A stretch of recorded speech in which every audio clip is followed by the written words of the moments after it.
Pascal. You are now rocking with that dude Pascal. We be going wild, Haitian in the building, so original. Got the haters catching feelings. Get your hands up to the ceiling and keep them held high, cause St. Louis isn't ready. Forget about it, goodbye. Hold up, we just saying hi. Five somebody, rise up. Weekdays, catch us live, somebody. Let's go. Good afternoon. Good evening and good morning, everybody. Welcome to the Pascal Show. Hope you guys are doing well out there. Hope this show finds you in great spirits because another day above the doggone doggone earth is a blessing. Good afternoon. Good evening and good morning to every single last one of y'all. What's popping? What's good? What's happening? What's going on out here in these streets? Hopefully you guys are all doing well out there. I know a lot of y'all are here for one main topic and one main topic only. We're going to talk about this. We got some other things we got to talk about as well. So get ready because we got some things to talk about this afternoon. Again, this beautiful Sunday afternoon. All right. Easy like Sunday afternoon. You know what I'm saying? I don't know what I'm saying, but we're just gonna roll with it. All right, just be nice. But before we get into everything, I need y'all to do me a solid. Please do me a favor. Hit that like button down below. Crush and do what it do. Hit that reaction button if you're watching on these other platforms. If you are watching on these other platforms like Facebook, X/Twitter, Instagram, TikTok, Rumble, Twitch, Kick, I'm on all of them. So make sure you hit that follow button. Follow, please, and thank you. That would be greatly appreciated. Subscribe right here on my YouTube channel, okay? Subscribe on that YouTube channel. Go to my second channel, The Pascal Show Clips. Subscribe over there too, man. That'd be greatly appreciated. Hit that notification bell, set it to all so you know whenever I go live, whenever I upload, because honestly, it is random. All right, so do me that solid. All right, hit that join button down below, become a member, check out that Patreon, and of course check out pascalmerch.com. pascalmerch.com. We got some things going on over there. We got some really nice stuff over there. pascalmerch.com. Okay, now here's the thing. We got some things we got to talk about. There's some updates. There's some stuff that's percolating out here in the internet streets in regards to a couple of things, okay? We're only talking about two main topics today, all right? We are definitely talking about Nolan Wells. We're going to get into that very, very shortly. But there are some updates revolving around Deforvida that we need to talk about. So we are going to be going into multiple realms in here in this show today. But there is some updates going on because next week, Deforvida, you know, D4VD or David Burke's trial, his preliminary hearing starts next Tuesday. Preliminary hearing starts next Tuesday for Deforvida. Now, if you guys have been watching this show, or if you've just been watching any show for that matter, in the true crime realm, okay, there's been quite a fixation and interest and passion behind that particular case. Now, preliminary hearings are going to be starting. They are going to start. All right. They are going to start on Tuesday for David Burke's, or I like to call him Deforvida's case. It's a big deal. So next Tuesday is going to be a busy week because I'm going to try to do as much as I can to live stream and cover whoever may be inside the room giving live tweets. I'm hoping, because I don't think that they're going to have cameras in the room for the actual preliminary hearing. In fact, I'm going to look that up while we are talking about what we're about to talk about. All right. But nonetheless, this is some crazy stuff because even so, it's going to be very difficult for a lot of people to get in unless they're paying people to stand in line for them every single day at the crack of, not even at the crack of dawn. I mean, you know, probably, you know, they got to be there at 3 o'clock in the morning to hold their spots. All right. So, again, this is very crazy. All right. But nonetheless, again, next Tuesday, Deforvida's preliminary hearing starts. That's July 21st. So next week's going to be busy, y'all. Let's just keep it a bean. Next week will be busy. Preliminary hearing. The preliminary hearing is going to be happening, and there's going to be a lot unearthed, I have a feeling, throughout the entire week. And God only knows how long this preliminary hearing will be. It may be 4 days. It may go into next week, into the following week. We do not know. But what we do know is that everybody and their mama wants to get a seat in that particular courtroom. And what's crazy about this is allegedly from SF Investigates, he's saying it might be a little difficult for people to get seats. They are literally only leaving 10 spots for people to get into the room to listen and see what's happening inside this preliminary hearing. That's crazy, right? This is crazy. So there's only 10 slots. And there's going to be a lot of people pissed off because everybody wants to be in that room. Everyone wants to have an opportunity to be the first one to give out the information and to spill the tea. So we don't know. It's a toss-up. 10 members, only 10 members of the public are going to be allowed to be in that preliminary hearing for DeForvida's case. You just never know. Yeah, it's extremely limited. Think about this. Diddy's trial. Diddy's trial was pretty insane too. But they had a lot more space for people to sit in and be able to, live tweet and all that. Shout out to Inner City Press that did fantastic coverage from inside the courtroom. If you only have 10 slots, this is going to be very difficult. Think about the Carmelo Anthony Austin Metcalf trial. Just the trial itself. Their seating wasn't super limited, but people were fighting tooth and nail to get into that courtroom and be there for the entire trial. So, very, very interesting that they're only going to have 10, y'all. 10 slots. 10 spots to put people's booties in for this preliminary hearing. So it's going to be a bloodbath outside. I can already tell. Okay? It's going to be a bloodbath. Just get ready. There's going to be a lot of angry content creators that are out there hoping to get one of the very limited seats in that room. I'm telling you, it's going to be a bloodbath. There's going to be new street beef out here against, going against content creators because it'll be like, no, I was here first. No, you weren't. I was. And it's going to be like that. Kind of like the same thing that happened with the Carmelo Anthony trial. There was a little beef going on with content creators, all because of all over spots in line. And it's the same thing that happened with the Diddy trial. People were fighting with each other because they wanted to get into that courtroom to see the Diddy trial. And they were going tooth and nail trying to get in that room. And that room, they even had an overflow room. They had a secondary room for other people to sit in. Same thing, if I'm correct, the Carmelo Anthony trial, if I'm correct, I think they had an overflow room too. Did they? Maybe they didn't. I don't remember. But anyway, nonetheless, it's very interesting, okay, that they are only going to have 10 slots, and that's it. And just by hearing that, it makes me think that there won't be cameras in the room for this preliminary hearing. But I don't know, okay? Oh, LJ on Facebook, thank you so much. The preliminary hearing and subsequent legal proceedings for singer DeForvida, or D4VD, David Anthony Burke, are not being televised or live streamed. The judge overseeing the case in Los Angeles has prohibited cameras in the courtroom due to the sensitive nature of the case, which involves a little and an alleged,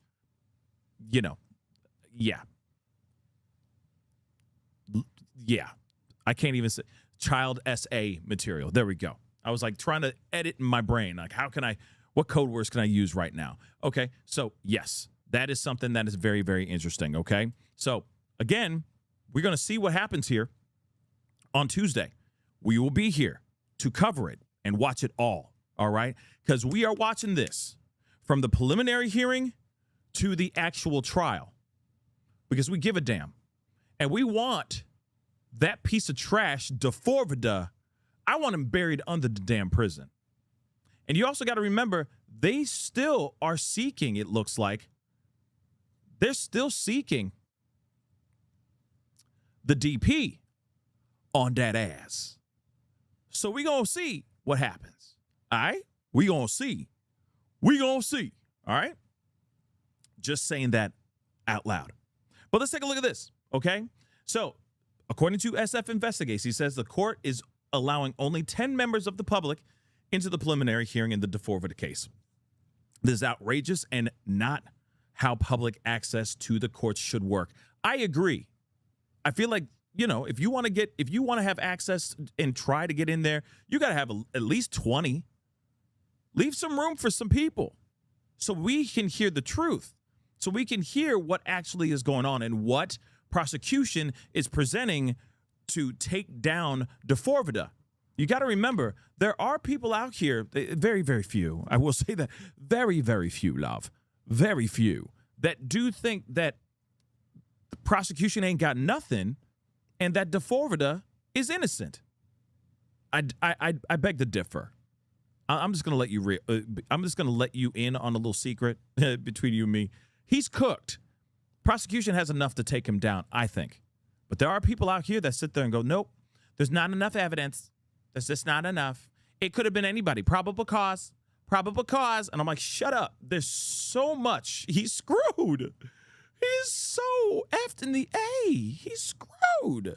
Okay? But we'll see what prosecution presents. We'll see what other breadcrumbs lead to him being damn guilty in this preliminary hearing. Kind of like what we saw with the preliminary hearing for Tyler Robinson. There were some loopholes. There were some questionable moments, for sure. But there were some other smoking gun evidence out there that they presented that I'm like, oh, damn, he did that. He did that, bruh. Okay? Or at least he's involved. How's that? All right? This is not a completely innocent man. All right? I'm just being real. But let's move on. There's supposed to be a reasonable balance between seating for the press and seating for the public. I agree. This is a large courtroom, yet only 10 seats are being available to the public, which I think is treason. But here's the thing. Let me just say this too. Let me just say this really quick. That's just to the public, okay? So we don't know what's going on with like media, at least legacy media, you know, Court TV, Law and Crime, News Nation, CNN, Fox News, you know, ABC, CBS. You never know. It's the same thing that would happen with the Carmelo Anthony case. There were people there from the Daily Mail. There were people there from CBS, ABC, and they're all in there being able to, you know, write in real time like a transcript from inside the courtroom. So we're not completely in the dark. There will be legacy media in the room. I guarantee you that will have a permanent slot. I'm hoping that they're going to be live tweeting in real time while this trial or this preliminary hearing is happening. That's what I'm hoping for. But for the public, yeah. You know, for regular you and me and like SF Investigates, yeah, this is BS. I think it's trash. People who are invested in this case should be there, okay? I think they should be able to have access. A better opportunity for access, how's that, than just having 10 seats available for the public, okay? Her family has not appeared previously, and they could be called as witnesses, so they shouldn't be in the gallery anyway. So they are not being held for that purpose. Not to mention, they are not allowing cameras even for the testimony that doesn't include CP, you know, the little CSAM, all right? Documents have been sealed throughout the case, and now access to the courtroom is being severely restricted. At this point, it feels as though they're making up their own rules. I freaking agree. I think this is absolutely ridiculous. I think it's wrong. I think they should have more access for everybody who wants to be in there. But like I said, it's going to be an absolute bloodbath trying to get inside that court that courtroom every single day next week, starting Tuesday. People are going to be fighting for it. Straight up. Everybody wants the exclusive. So it's going to be very, very, very difficult. There will be legacy media there, but will they give us real-time tweets every day? I hope they do, but I don't know. All right? So, of course, this is saying preliminary hearing in the case of People versus David Burke, de Forvida. It's set to begin at 9:30 a.m. Pacific Standard Time, because this is out in L.A., all right, on Tuesday. So that'll be like 11:30 a.m. Central, 12:30 p.m. Eastern, okay? Just so you know. So that's going to happen on Tuesday, next Tuesday, all right? It says, please see the below rules and guidelines, how members of the public may participate in a public lottery to obtain a seat in the courtroom. So they'll be doing a lottery and 10 standby seats from 7:30 to 8:15 a.m. So it's a toss-up. Every day you're going to have to fight to get in there. You might as well just live out there. You might as well just park your tukis right out there at midnight. Okay? This is crazy. All right? On each day of the preliminary hearing, beginning on Tuesday through Thursday. So I guess they're only doing 3 days. Tuesday, Wednesday, and Thursday. That's all they're doing, a 3-day preliminary hearing, okay? All approvals for courtroom seating for the media have been distributed by the court's media affairs division. So no further requests for courtroom media seating will be accepted. So they've already, like I said, there is media that's going to be in the room, all right? Legacy media will be in the room. All right, not just your favorite YouTuber or your favorite blogger. Okay, they're gonna have actual CBS, NBC, you know what I mean, the likes of legacy media in the room to cover this as well. So hopefully one of y'all better be live tweeting this ish. Come on now. Lottery tickets will be distributed from 7:30 to 8:15 a.m. Like we already heard. 10 seats will be allocated through the lottery promptly at 8:15 a.m. Lottery winners will be lottery winners. Lottery tickets. Oh, damn. Now I'm starting to realize that this has nothing to do with like first come, first serve. You in the room due to a lottery ticket. Like you trying to get that golden ticket to Willy Wonka's chocolate factory. I got a golden ticket. You know what I'm saying? Like, what? Say what? So 10 seats will be allocated through the lottery promptly at 8:15 a.m. Lottery winners will be issued badges, which must be worn at all times in the courthouse. The badge is valid only for the date issued. So it's only just one day. That's it. Just one day, and then the lottery starts all over again the next day. The winning tickets are non-transferable, so you can't give it to somebody else or whatever. Anyone who attempts to transfer their entrance pass to another individual will not be permitted to participate in the public lottery. 10 additional standby seat tickets will be drawn. Seats will be allocated to standby seat ticket holders if space becomes available. Standby tickets do not guarantee a seat in the courtroom. Proceedings will begin promptly, I'm sure, at 9:30 a.m. unless there's something that pops up. All right, and that's Pacific Standard Time. And then seat holders will be on time. Seat holders must be on time for the start of the hearing or risk losing their seat. So this is crazy. So they got it. It's all lottery. You know, it's like 229. You got a lottery. You know, you're allowed. I don't even know how they're going to do it. You know what I'm saying? Are they going to just be playing bingo and whoever gets to bingo first, the first 10 that get to bingo first get to go in there? Like, this is crazy that they got that. And I agree with what SF Investigate said. There's plenty of space in that courthouse.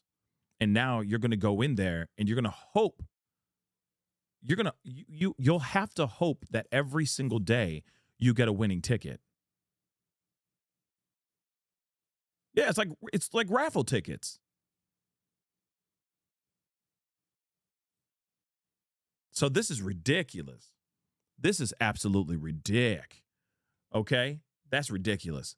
So that's going to suck. That's going to suck for a lot of people.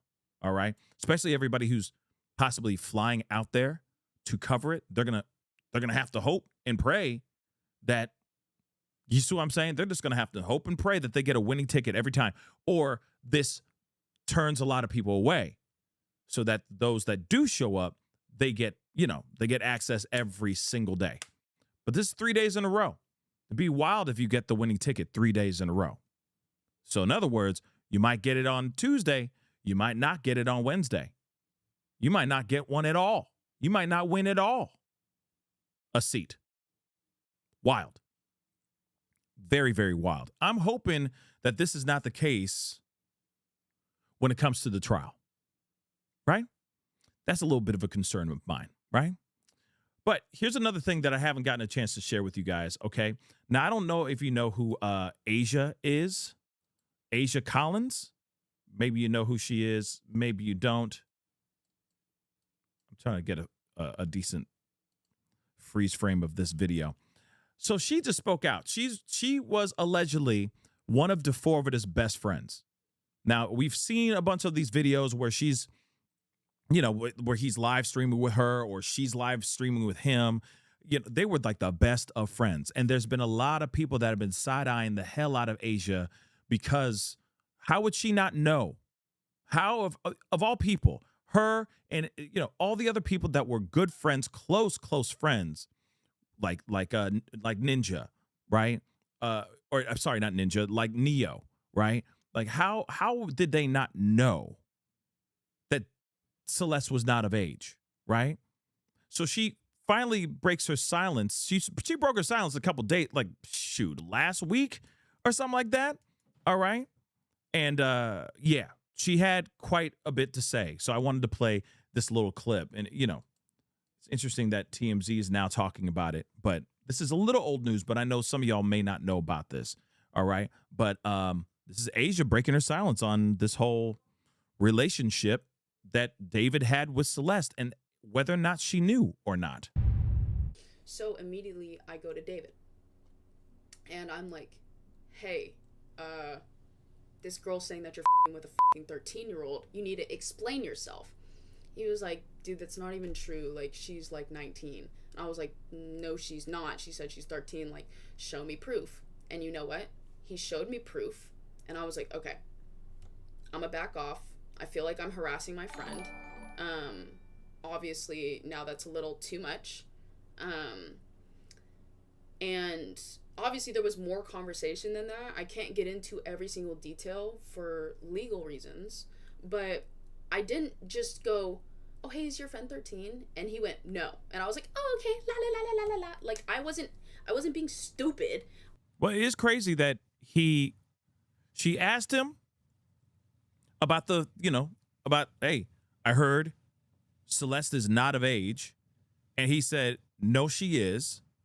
He showed her proof. So somehow he had access to a fake ID or something. I don't know what, but she was clearly in the know about this relationship that Celeste or that David was actually having with Celeste. So he showed his best friend a fake ID, basically. Straight up fake ID, right? I was like, no, show me proof. Okay? Like, I need to see actual evidence because I think you're fucking with a minor. And obviously when my friend tells me, he's like, no, I'm not, shows me proof that he is not, and I harass him more, and he's like, dude, like, chill the fuck out. Like, manipulated the fuck out of me, to be honest. I was like, okay, like, honestly, I'm tripping. Geez, okay, I'm a layoff. You know what I mean? So that's pretty much the explanation with the the screenshot. I know a lot of people have been wanting me to talk about it. But the sad thing about the internet is I could give you guys all the information in the world. Y'all still will not believe me. Well, here, see, and she ain't wrong. She ain't wrong. The internet streets be stubborn, right? And I'm not sitting here saying that I believe her. I don't. I'm not saying that I don't believe her. I'm not saying that I do believe her. All I can say is we'll find out when she's brought into the trial and when she actually does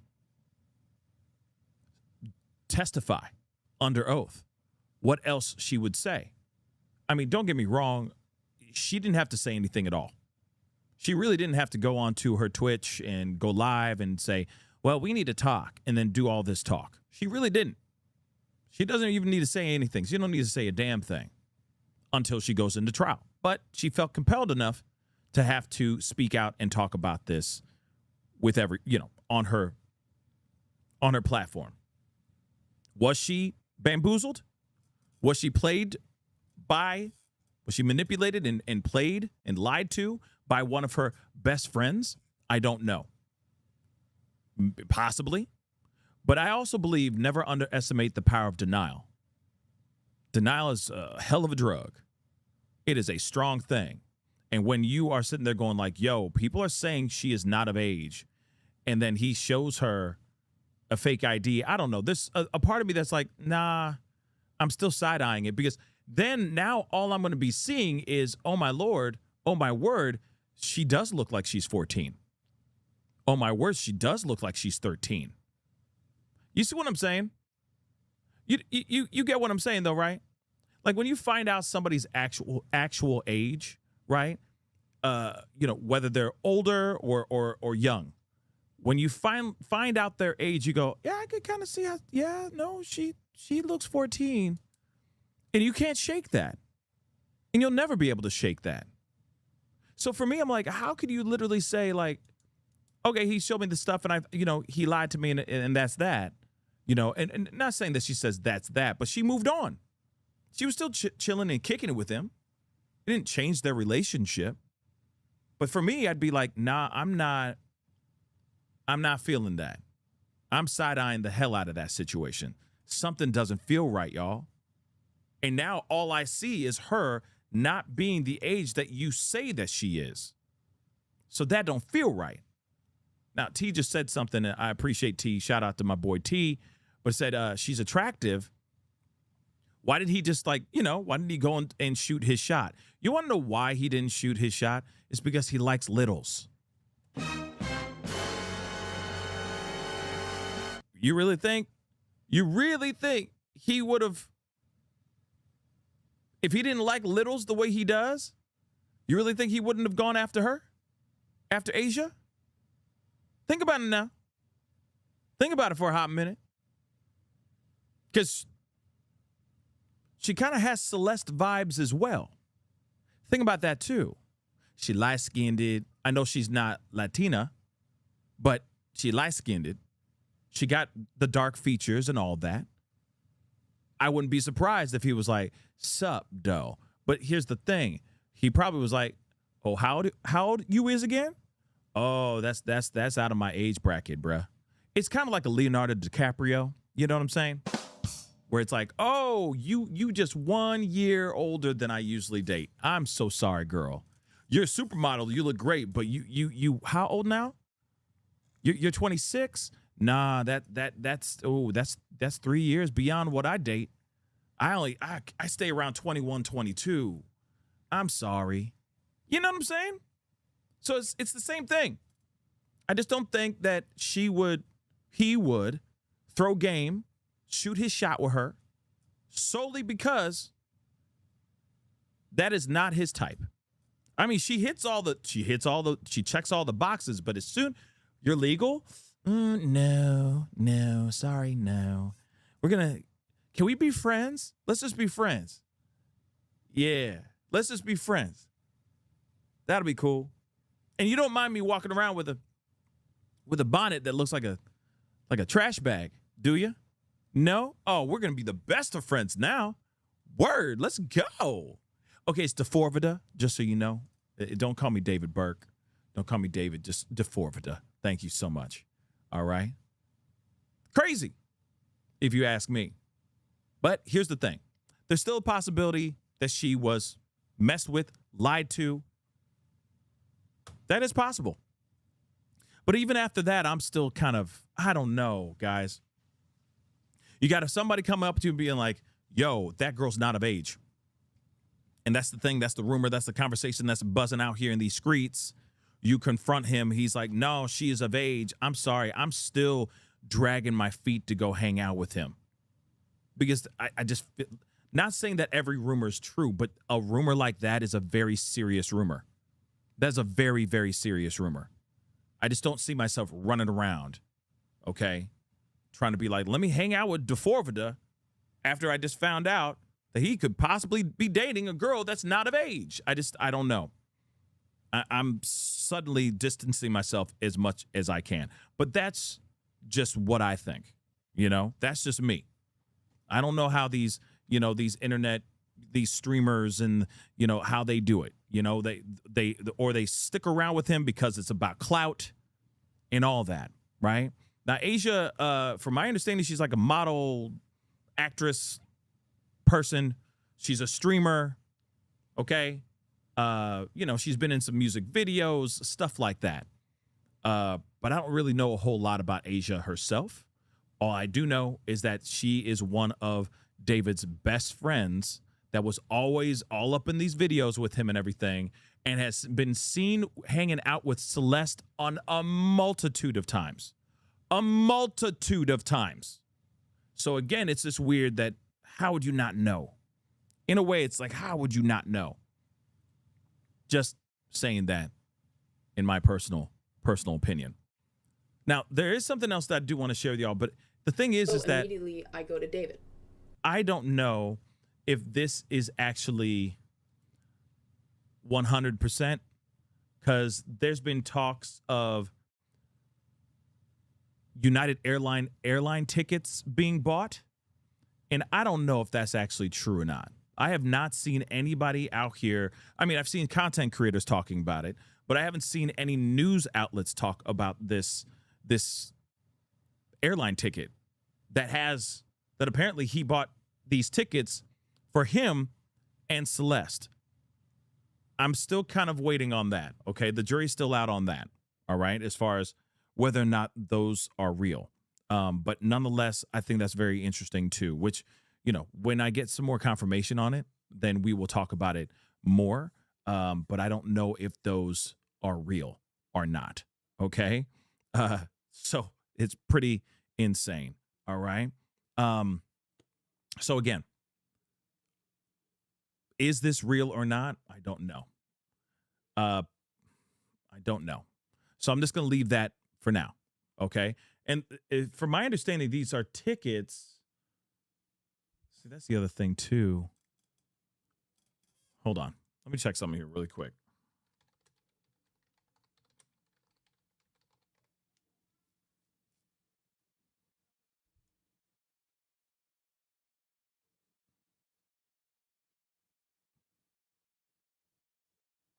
Yeah.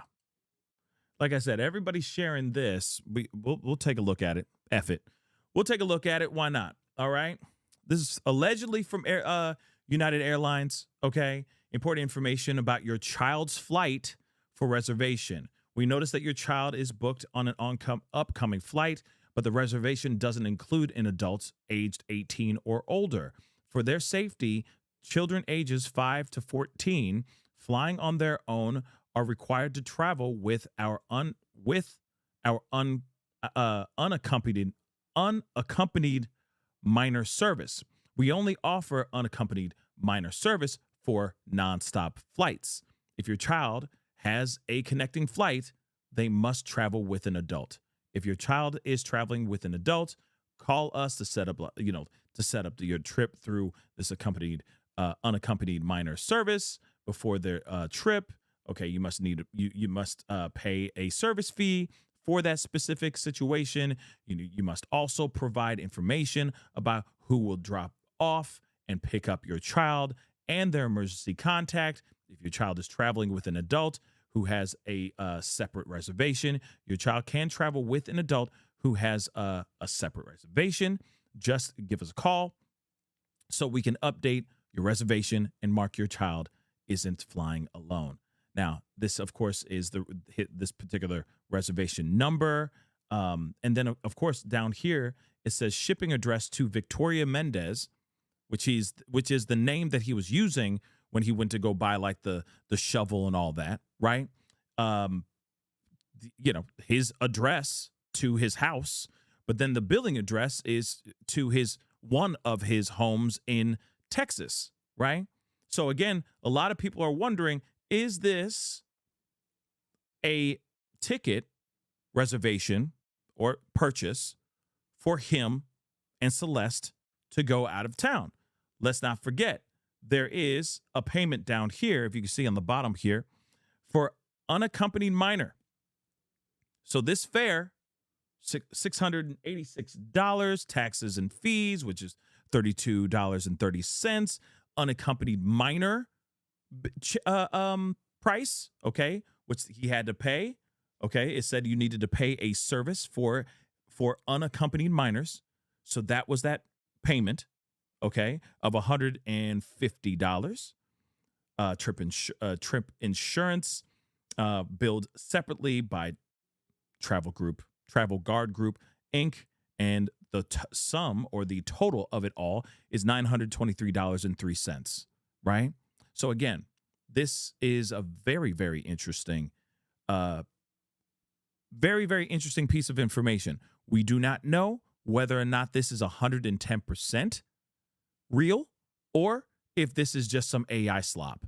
There's a possibility that it is AI slop, but it is interesting that people are now talking about this over the last last 2 days, 24, 48 hours. People have been talking about this. Like, yo, this purchase of a flight, this could very well be showing proof that he did indeed fly this little Celeste Rivas overseas to other areas that he's not legally allowed to do so. But here's the problem, though. This also shows proof that there may be, if this is true, that he did travel with her, across the pond to get good old Great Britain, tea and crumpets, love. If it is true that he did do that, it shows that there's a little bit of a problem with the system because she was reported missing around that time. Wouldn't her name, her face, etc., pop up if they were scanning things? Unless she had a really good fake ID, a really good fake passport, which would be insane as well. And let's not forget, they also said that she's a minor.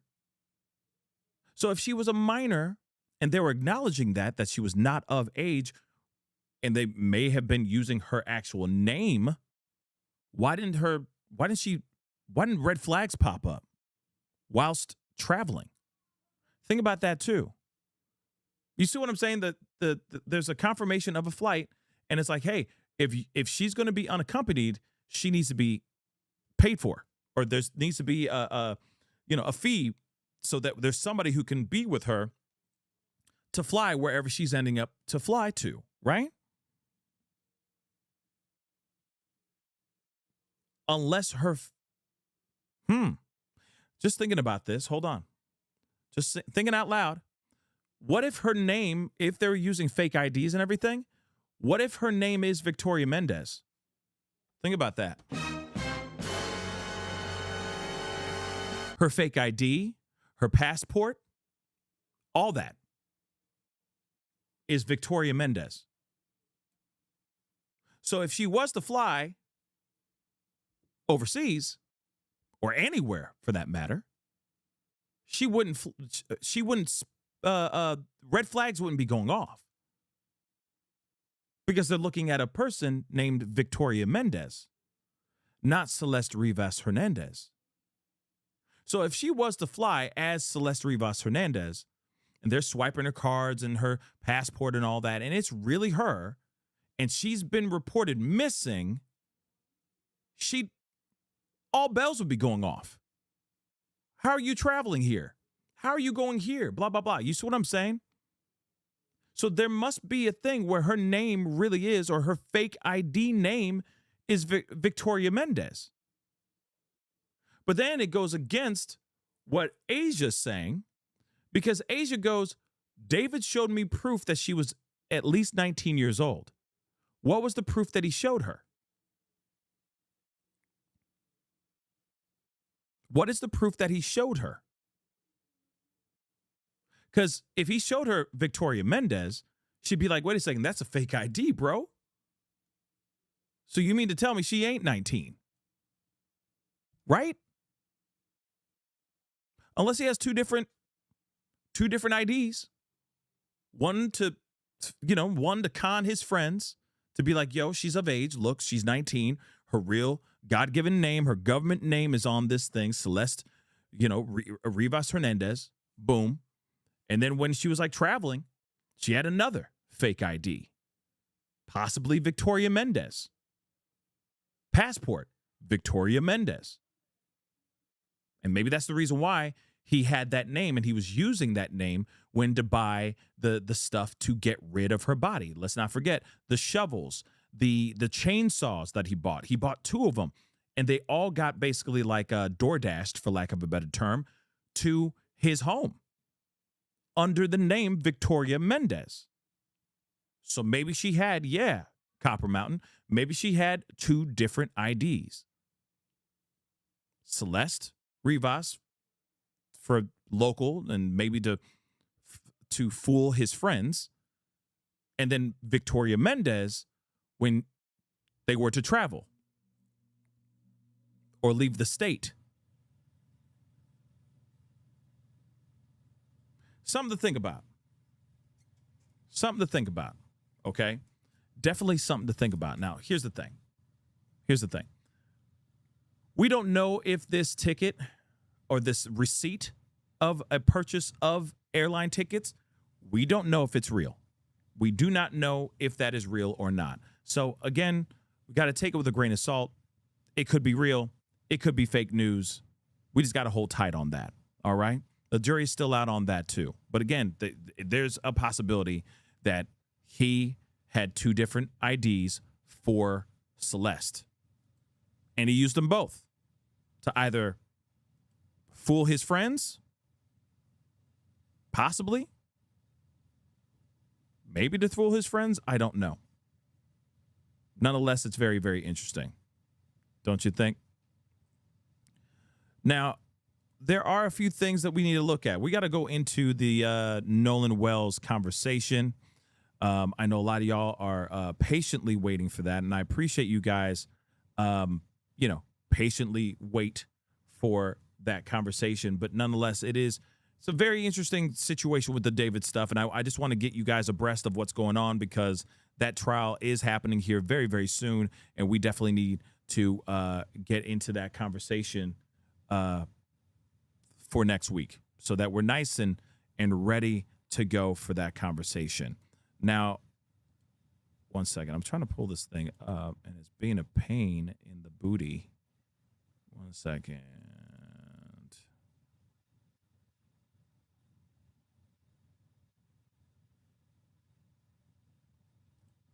Hold on. Let me see if I can do this.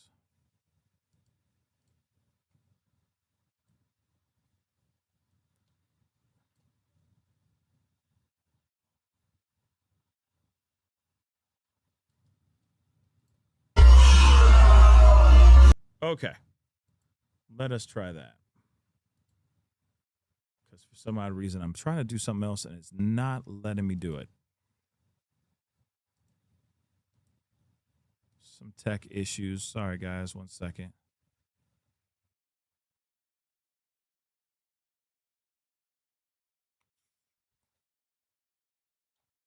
All right.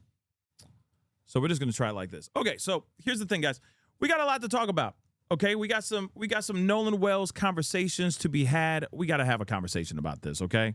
And I told you guys I'd be live to talk to you guys about this yesterday. Didn't have time, so I wanted to get in here and talk to you guys about it now. Okay? So there is new footage that we just talked about in a video that I did yesterday, but we're going to talk about it and expand a little bit more on it, all right? New footage. Whoops. New footage. Wrong thing. What the heck? 1 second. My Lord.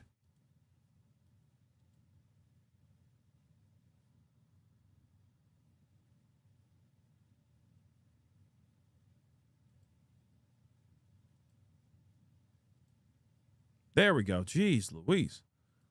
Sorry, guys. Okay, so we got some new footage, all right, revolving around Nolan Wells.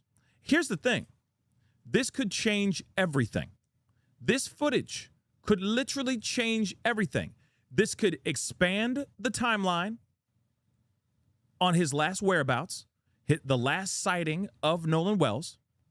This could exonerate. Here's the thing, though. It could exonerate his friends. It could maybe destroy their timeline and destroy their narrative. And it could also possibly make Katie look like she wasn't telling the truth. Or it could also tell. It could also show that she's telling the truth. This is a wild situation, guys. Now, here's the thing, all right? There's a lot going on, all right? And this is some very, very interesting stuff. And let me tell you this. Psychosaurus Rex, don't worry. We're going to be talking about a bunch of different things here. So you're not going to be super behind. You're not going to feel like you're in the dark, like I'm speaking Greek or anything like that, okay? Just so you know, all right? But nonetheless, this footage could be the thing that changes everything, or it could be nothing. Here's the other thing, too. Is it AI slop? Is it AI slop, or is it the real thing? I think this footage is real. There's another one that we're going to look at in a little bit, too. It looks real, but it also could be AI slop. I do think that this one, more than anything else, I feel like this one's very, very, very real. And I do think that the man that's standing, at the end of this boat is indeed Nolan Wells. Now, here's the question. Is this Nolan Wells around the time of his disappearance? Is this showing him just minutes before he lost his life? Or is this like right when they got there? God only knows. So let's take a look at this. I muted it because it's just loud slow-mo crap, okay? But there he is. There he is right there, okay? It's gonna kind of scan through a couple times, all right? And don't worry, I'll pause it and we'll look at it even more in just a little bit, okay? But let me cook a little bit here. I do think it's very interesting that there are so many people around him, and if he did lose his life minutes after this, seconds after this, I think it's wild that no one saw him in the water. All right? I think it's very strange that if he lost his life around all these people, it is crazy to me that no one saw anything. No one saw something. No one said anything. And now you got this young man gone. I find it very, very weird. Okay? Look at all those people around Nolan. All of them. Look at all those people. All right? The only other thing I could think of is this. All right? Either something nefarious happened to him. In other words, somebody literally dunked him underwater or took his life somehow, and then of course he no longer lived anymore. But then there's the other part of me that says either someone saw him like losing the battle, you know, like it was him versus water, and he was losing that battle, and people were watching it and they just turned a blind eye. They just let him go under and did nothing. That's the only other thing I can think of. That something happened, someone saw it, and didn't say a damn thing and just walked away or swam away as he was going under. Now, I know that there's a lot of people that have a theory on what actually happened to him here as well. They even say that maybe, he was on the boat. They were on the boat. He was on the boat with his friends, right? And then something happened on the boat. And then they just let him, like something happened on the boat or something happened on the side of the boat. And they just turned away and they're like, yo, we got to go. We got to get out of here. But then they had an issue with their boat. So they called dispatch saying, hey, we need a boat. We need another boat to tow us into the mainland. But it's weird because while they were on the route being towed from Horn Island to the mainland, they stopped getting towed. About, a little while after, 3 miles into their voyage back to the mainland, they suddenly got untowed. And I don't know about you, but if a boat is all jacked up and it's like about to sink and you're towing that boat up to the mainland, as soon as I got to the mainland, I'm tying that boat on, I'm putting that boat on a trailer and I'm taking my booty back home because I'm not playing with the possibility of this boat sinking in the middle of the ocean with my life. You see what I'm saying? With my life hanging in the bows. God forbid, all the other people that are on the boat too. I don't want to risk that. I ain't risking it, but for some weird reason, the boat left the Horn Island, went up to the mainland, got towed 3 miles in. Somehow they stopped being towed. Then they went to the mainland, turned around, and then went to Fort Bayou, a distance away. It wasn't like they just went across the dock to a whole other side of the dock. No, they went down a little ways, baby. They went down a little ways. And then they were, and they were there for a little bit, and then they went back up to the port, or the original dock, then went back to Fort Bayou's boat launch. That's when they put the boat on a trailer, and then they took their booty holes home. Make that make sense? You got a boat that's about to sink. You called 911 basically. Shorty called 911. He called and said, "Hey, my boat about to sink. Bilge pump broken. Mayday, mayday. I need help. My boat needs to be towed." They came over, got him. They went up 3 miles in. They said, "Oh, we good. Oh, that's weird. Boat is fine." And they untethered themselves from the freaking tow and went up to the mainland, then turned around, went over to the Fort Bayou. For what reason? For what reason?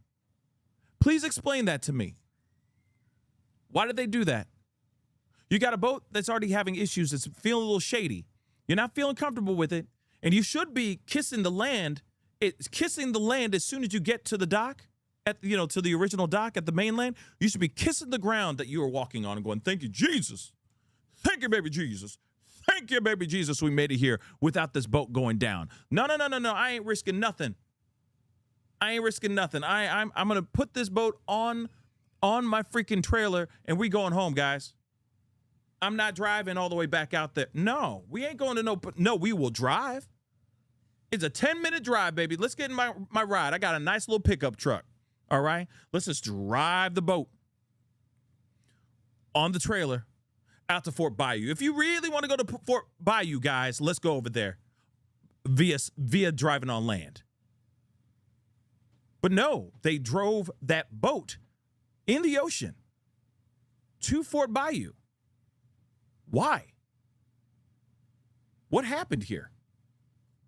Were they able to fix the issue? Sounds like that's what happened. They were able to fix the issue, right? They were able to fix the issue en route, okay, to the mainland. And then they were like, "Yo, we're good, thank you." But then, you see what I'm saying? It just doesn't make sense.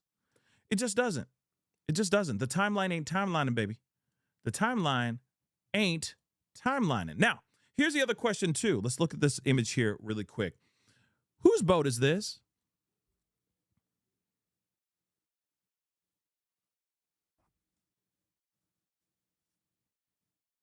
Whose boat is this? Yeah, I may not understand boating, but there is also things called common sense that we throw in here too. Common sense wise, my just don't see why somebody would call dispatch, say, dang, I'm having some issues with my boat. It's about to sink, and then still take that boat out to Fort Bayou afterwards. I don't know about you, but I would err on caution, on the side of caution, rather than being like, oh, F it, let's just ride it over into the middle of the ocean to a whole other port. It just doesn't make any sense to me. It doesn't. Common sense wise, I'm like, if I was him, I wouldn't want to risk it. It's kind of the same thing like, oh, I'm having car issues, and you kind of fix it. You kind of fix it so it can get you from where you are back to your crib, right? You ain't going to sit there and go, let me just drive this car again to a further place to do whatever. It's like, no, I'm going to get it towed from this place because I don't want to risk it breaking down on the highway on me or something of that sort. And yes, they could have gone to Fort Bayou to go and get the thing fixed, but why not just put it on the trailer at the dock that you originally docked from and drive that over to Fort Bayou to fix whatever you need to fix?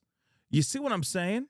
Why go on the boat? Why boat in the water, risking it again while the boat is literally sinking in the water? It just doesn't make sense to me, guys. Sorry. Just think about it for a second. No, I ain't reaching. Shoot. I ain't reaching. All right. I ain't reaching at all. I'm asking a legitimate question. And this is the same question that a lot of people are asking. It just doesn't make complete sense. Okay. But at the same time, you never know. You never know. Maybe there's a logical explanation for that choice, right? For what they did. But like I said, I'd be like, yo, I'm not risking it. Sure, it got fixed on the water, but me, myself, and just being concerned about not having an issue in the middle of the water, I'd be like, yo, the fun is over. The fun is over with the boat. We're going to take this over here. I'm going to take it home. I'm going to make sure it's fixed completely before I go and boat this bad boy out in the middle of the ocean. That's just me. But moving on. All right. Here's the thing. Next question. That's very important. Who is the owner of this boat? It looks like Big Daddy to me. It looks like that's what's being read or written on the back. Okay. On the back of this boat. Now, tradition apparently is a sign of good luck. Every boat is named something. Okay. You got the hooker case that's going on right now. That boat was called the Soulmate, right? Every boat has a name, right? Now, again, who owns this boat? Here's something that's very interesting about this. He's on the end of this particular boat, and I don't know about you guys, but what I know is that nobody's just going to let anybody go on their boat just willy-nilly like this. Okay, so to me, if this is really Nolan Wells on the end of this boat, the bald guy and the lady that's sitting inside the boat know Nolan. And they were comfortable enough to let him be on that boat. So the question is, who does this boat belong to? Now, there's been speculation that this is Katie McCormick's dad's boat. I have yet to see any confirmation of that personally, but at the same time, it's very interesting what is going on here, right? Who are these two? Are they the people that people are saying that it is? All right. But here's the other thing, too. That would mean that Nolan was talking to Katie a lot longer, or at least hanging with Katie a lot longer. Just think about that, too. Because she said allegedly that she only talked to him for a few minutes. And then he said, yeah, I'm about to go back to the boat, my boat that I came on originally, to hang out or go back home, back to the mainland with my boys. Right. And his boys are saying, no, he said he was going to hitch a ride with somebody, with some other friends. Remember that, too. But she said, I only had a conversation with him for a few minutes and then we separated. We went separate ways. If this is really Nolan And depending on the timestamp of when this video was actually captured, this could possibly show that Katie is not telling the mother-loving truth. It could very well show that she's not telling the truth. Because if he stayed around and he was hanging out and he hung out with the parents and all that, that would mean that he was hanging out with her more than just a few minutes, okay? That is something that is big, okay? Now, but that's the other thing too. We do not know the timeline or the timestamp of this actual video. And I think that that's very important to see too, okay? It's kind of like the other photo, right? That was out there. People were speculating it was on July 4th, that photo that was taken at the pool party, only to find out it was taken on June 27th, which was several days before the 4th of July, the event that he was at and all that. But again, if this is Nolan, I want to know what the timestamp is of this actual video, because it could also mean this could also be the last few moments, last depiction of him before he passed away, before he disappeared. Here's the other thing, too, that's really, really bothering me. And I feel like I've already talked about this before, but I'm gonna say it again anyway. Something weird about this, the timeline that's bothering me is how his body was found, let alone the autopsy reports. We haven't even seen the autopsy reports yet, which is absolutely insane. And I'm not talking about the independent autopsy report. I'm talking about the local PD, the medical examiner's autopsy report. We have yet to hear anything from that person as well when it comes to Nolan Wells's autopsy, which is very, very strange. All right. But nonetheless, the other thing that's really bothering me here is that his body was found in the exact same area that the party was at. Here's the thing, and I've already talked about this before, but I'm going to say it again. There have been reports of people saying that the water out there was very temperamental. One area it's calm and cool, calm and beautiful. Other areas it's very choppy. Bad things could happen to you if you were in the wrong place at the wrong time. So here's the thing. You mean to tell me that this guy swam out? Let's just say he swam out to a particular area and then he gets sucked in by a riptide. He got sucked in. If he was sucked in by a riptide, doesn't matter if you are Michael Phelps up in this biznai, okay? Even the best swimmers still have a hard time, right? With that, and could lose their lives as well, all right? But you mean to tell me he gets sucked in and then his body's found in the same area that the party was at? You're talking about currents, you're talking about riptides, you're talking about all this, waves, etc. You know what I mean? You mean to tell me that his body was found in the exact same area, but a riptide may have taken him under? Wouldn't that riptide take him somewhere? Somewhere out? Not keep him in one spot? You see what I'm saying? It's not like he's just sitting in a whirlpool like this for days and days on end. So make that make sense. That doesn't make sense to me, guys. Does it make sense to you? Reaper 3 Reaper, thank you so much for the love. I appreciate it. Local PD said weeks on autopsy. Crump is week late. Yes, I truly think that Crump is holding on to that autopsy.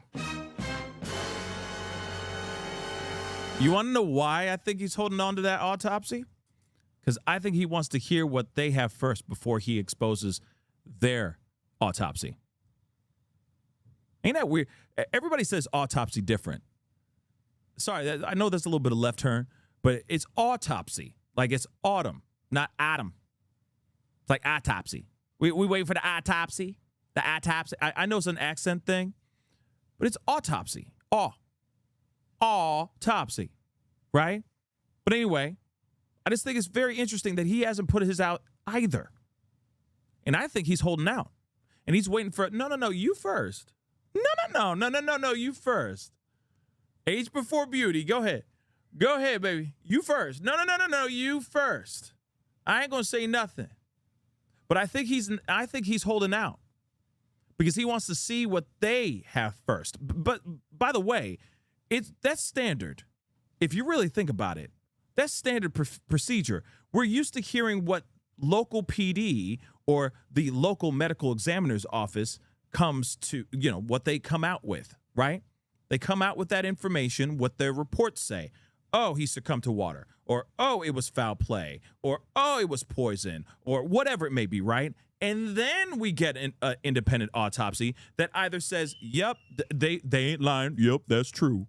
Yep, that's true. He did succumb to water. There's nothing around that. And we don't see no foul play. You never know. But here's the thing.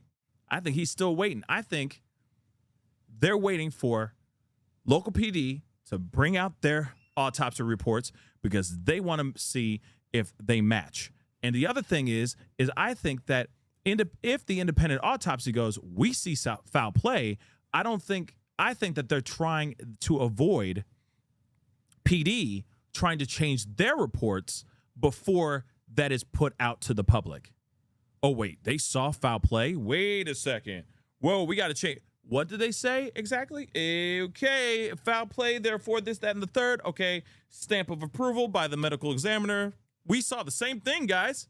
We saw the exact same thing. And I think that's the reason why we're not hearing anything as far as the independent autopsy as well, or the autopsy as well. That's just what I think. Okay?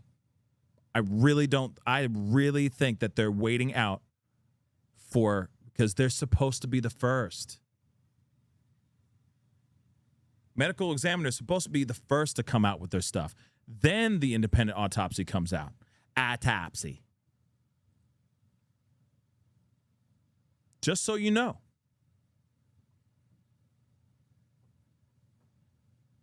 So we'll see. But I think it's weird that we haven't heard anything. And I know that autopsies can take time. Autopsies, the autopsy. I know that autopsies can take some time.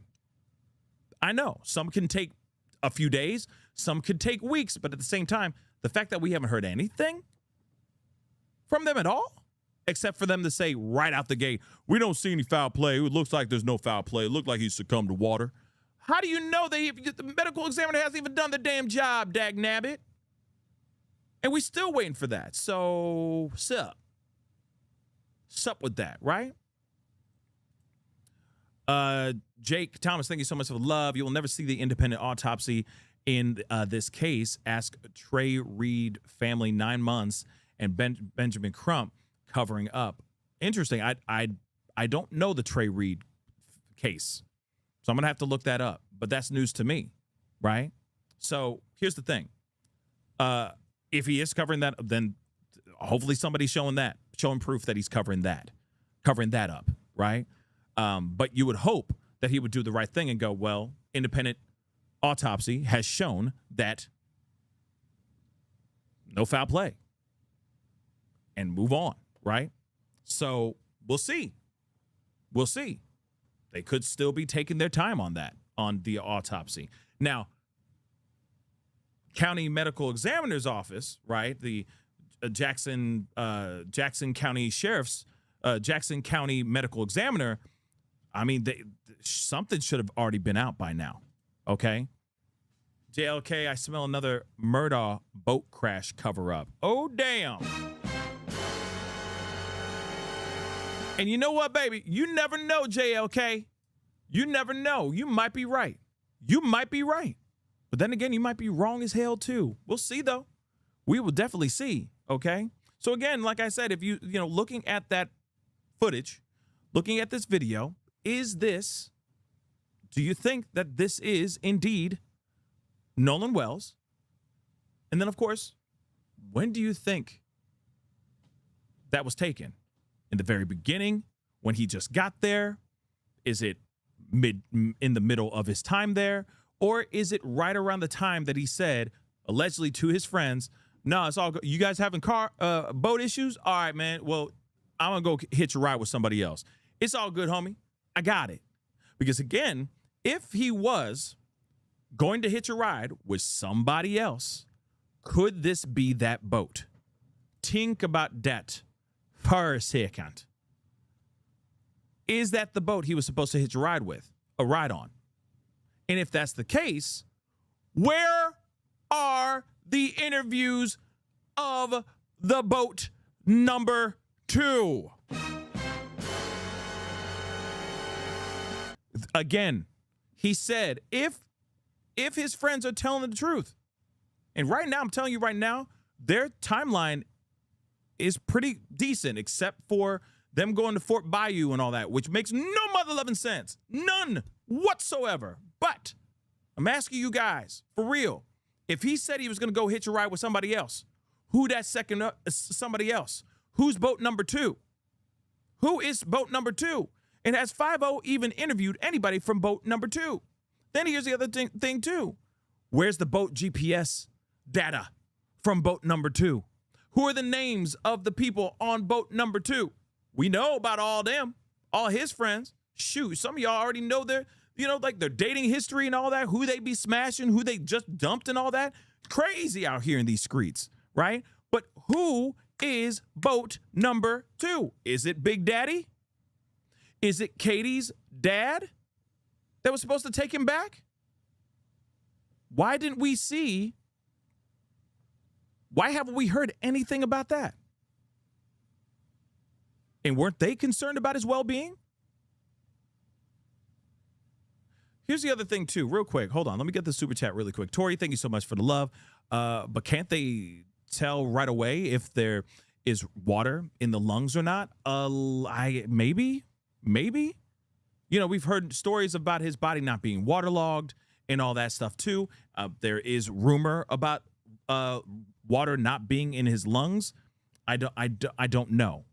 But that's what the autopsy reports should tell us. Whether or not he succumbed to water, or it was some sort of outside source, or he was poisoned, or he drank too much, maybe. It could be a multitude of different things, right? Heat stroke. Anything's possible, right? But here's the thing. Him saying that he was going to go on a ride with somebody else. Where are those people? Where they at? Where they at? Here's the other question I have, too. What was the moment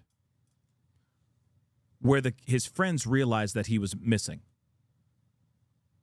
We haven't had that clarification yet either. Remember, they went back home and they went into, I don't know, I guess they went home chilling.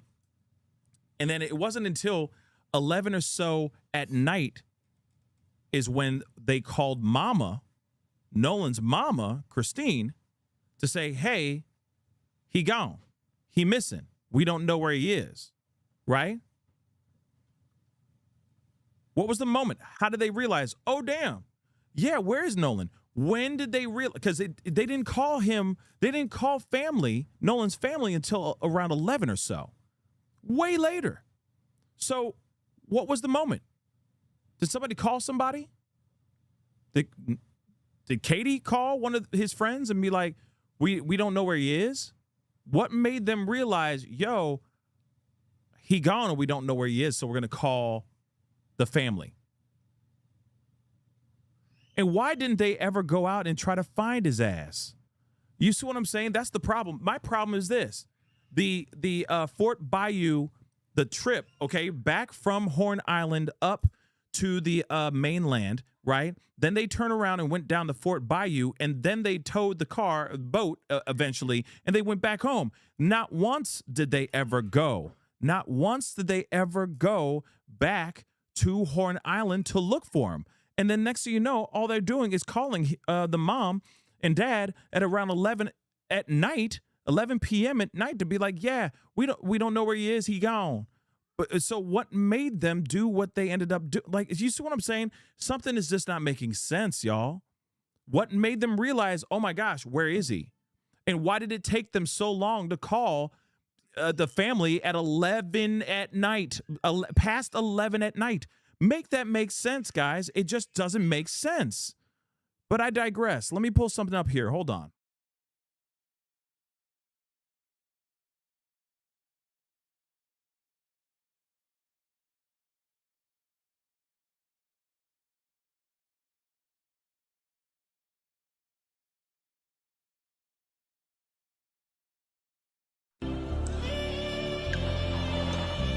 I got to mute this too. But you'll see this is another image that's being shared like crazy right now as well. Okay. And I'm kind of curious about this too. What is going on? Now, this is apparently Nolan with a girl. It looks like a very blonde girl. Now, again, this could be AI slop. I'm just going to say that really quick. This could be AI slop, or it could be another kid that looks a lot like Nolan out there in the water. But you got another kid or another image of allegedly Nolan Wells out there in the water, chilling with a girl in the water. This could corroborate her story. This could back her claims of being like, yeah, we chopped it up. We talked for a little bit, and then he left. He went on his merry little way. But I'm telling you right now, it is interesting that now you got that footage as well. All right. So could this be Nolan Wells with this Katie girl? Now, I understand that she has blonde hair, and maybe it's a different girl that he's talking to there. You never know. He may have been out here just, trying to chop it up and all that. But nonetheless, that is very interesting, right? Yeah, the saxophone music is crazy. The saxophone music's crazy. Okay. But again, that's very interesting too, right? So same blonde girl in the first photo, but here's the thing. There is no, I will tell you this. There is some kids right here. Those are kids.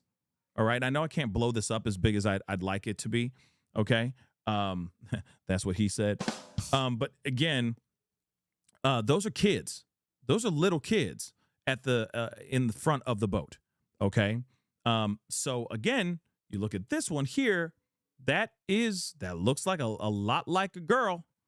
Blonde, long blonde hair out in the water. Now, again, this could be AI slop. This could be real. I don't know. But what I do know is people are out here reacting to these two pieces of content concerned. Rightfully so. Because they're wondering if these are truly his last moments on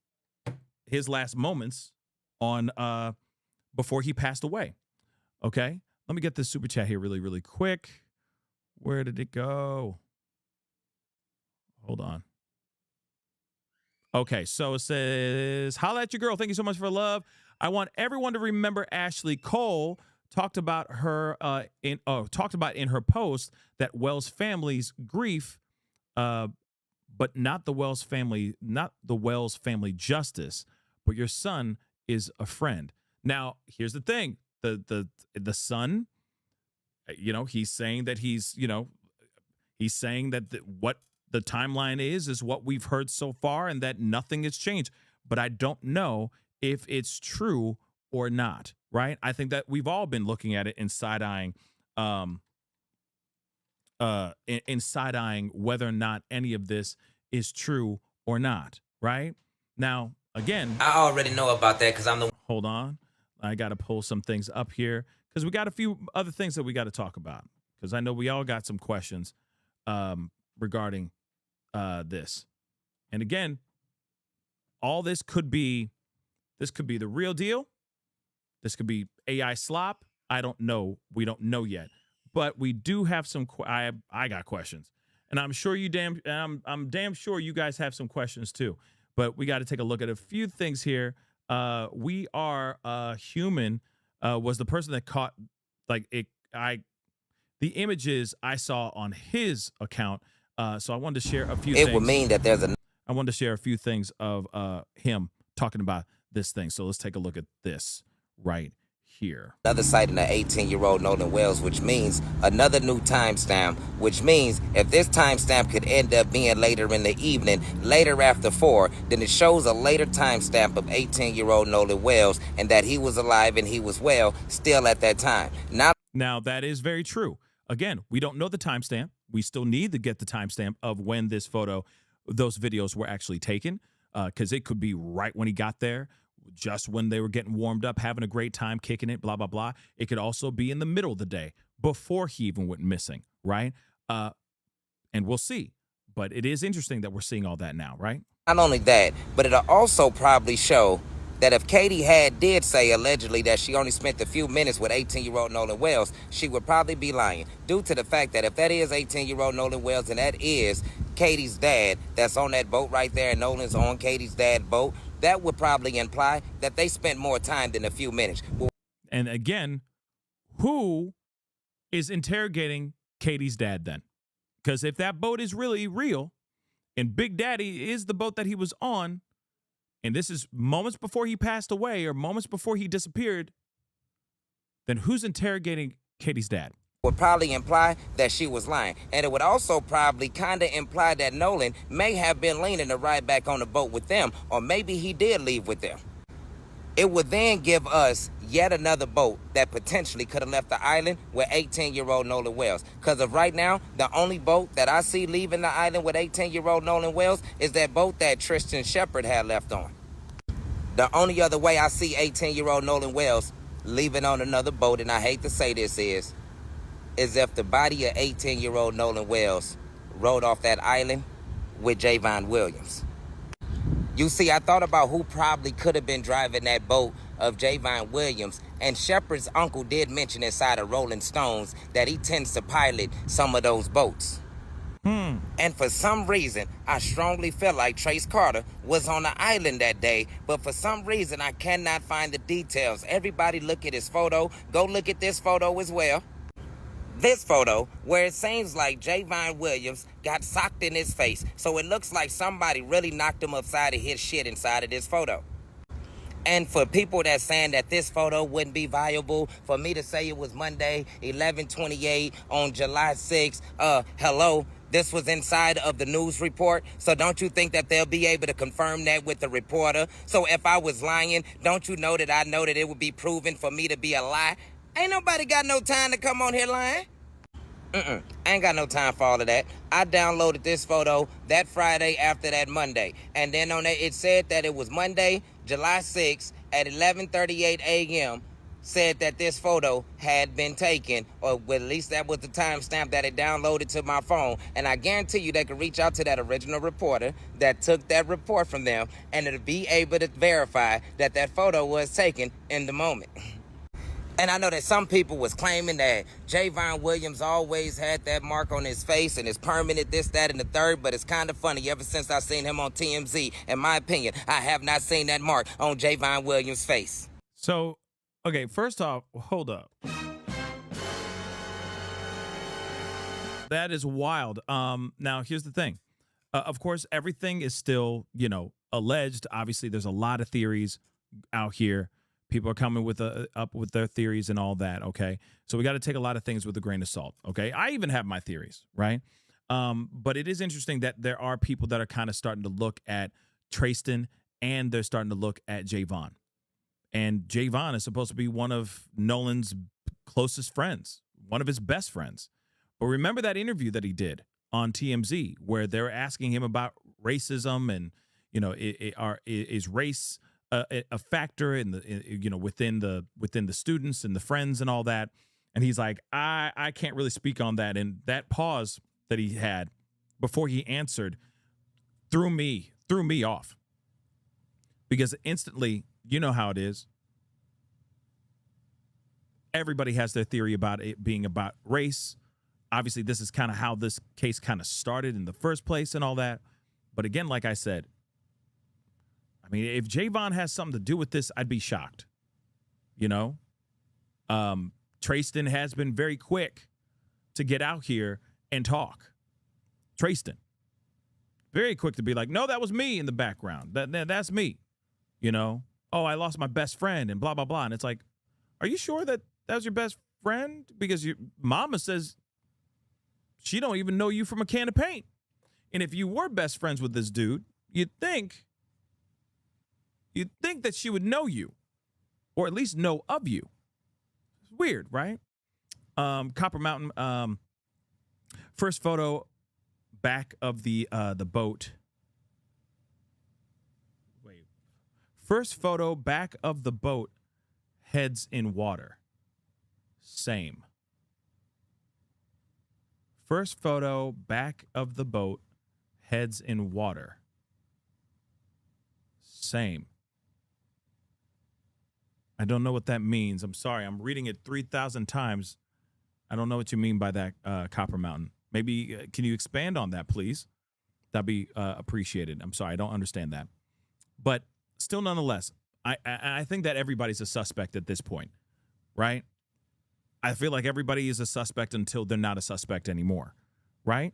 Until the things come up and are unearthed, and it's like, yo, that's not true, or that is true, or that's something to look at. You see what I'm saying? So it is very interesting, but let's play a little bit more of this. All right. Not only that, I don't feel like Tristan Shepard is saying that he don't want to do the interview while his face is on there because he was scared and or afraid. I think it's because he wanted to be able to hide the wounds on his face. He probably got fucked up so bad that his face is messed up. So he probably don't want to put his face on there because he don't want everybody to suspect that Nolan was getting inside of that ass. What? What? Okay, so hold on. Do. I like you. This case is so sad. Thank you, Mary. I appreciate it. Justice for Nolan. Thank you so much for the love. I appreciate it. Yeah, that's wild. Because you remember that there's an altercation that happened, right? Tristan was mad because he was talking to his girl. He was having an argument with his girl. Some other dude stepped in and kind of gave his, I don't know, he stepped in the middle of, he stuck his nose in business he shouldn't have stuck his nose in, right? And then there was an altercation. And Tristan was ready to just straight up murk this guy right there on the beach. Then his parents took him away, right?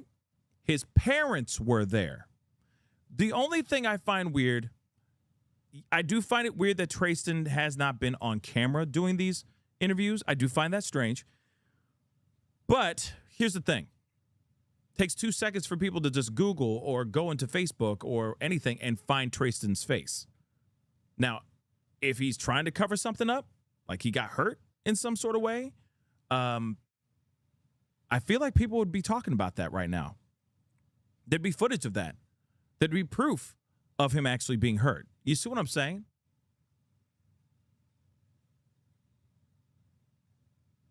And here's the other thing. Indiana, okay. That's a good point.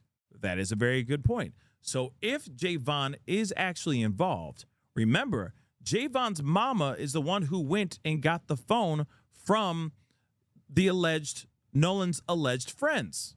Remember, it went from her into the possession of Nolan's parents. That's when they opened up the phone and found that images and photos, etc., were deleted. So, if it was that situation where Javon had something to do with this, could the mom be involved in a cover-up as well?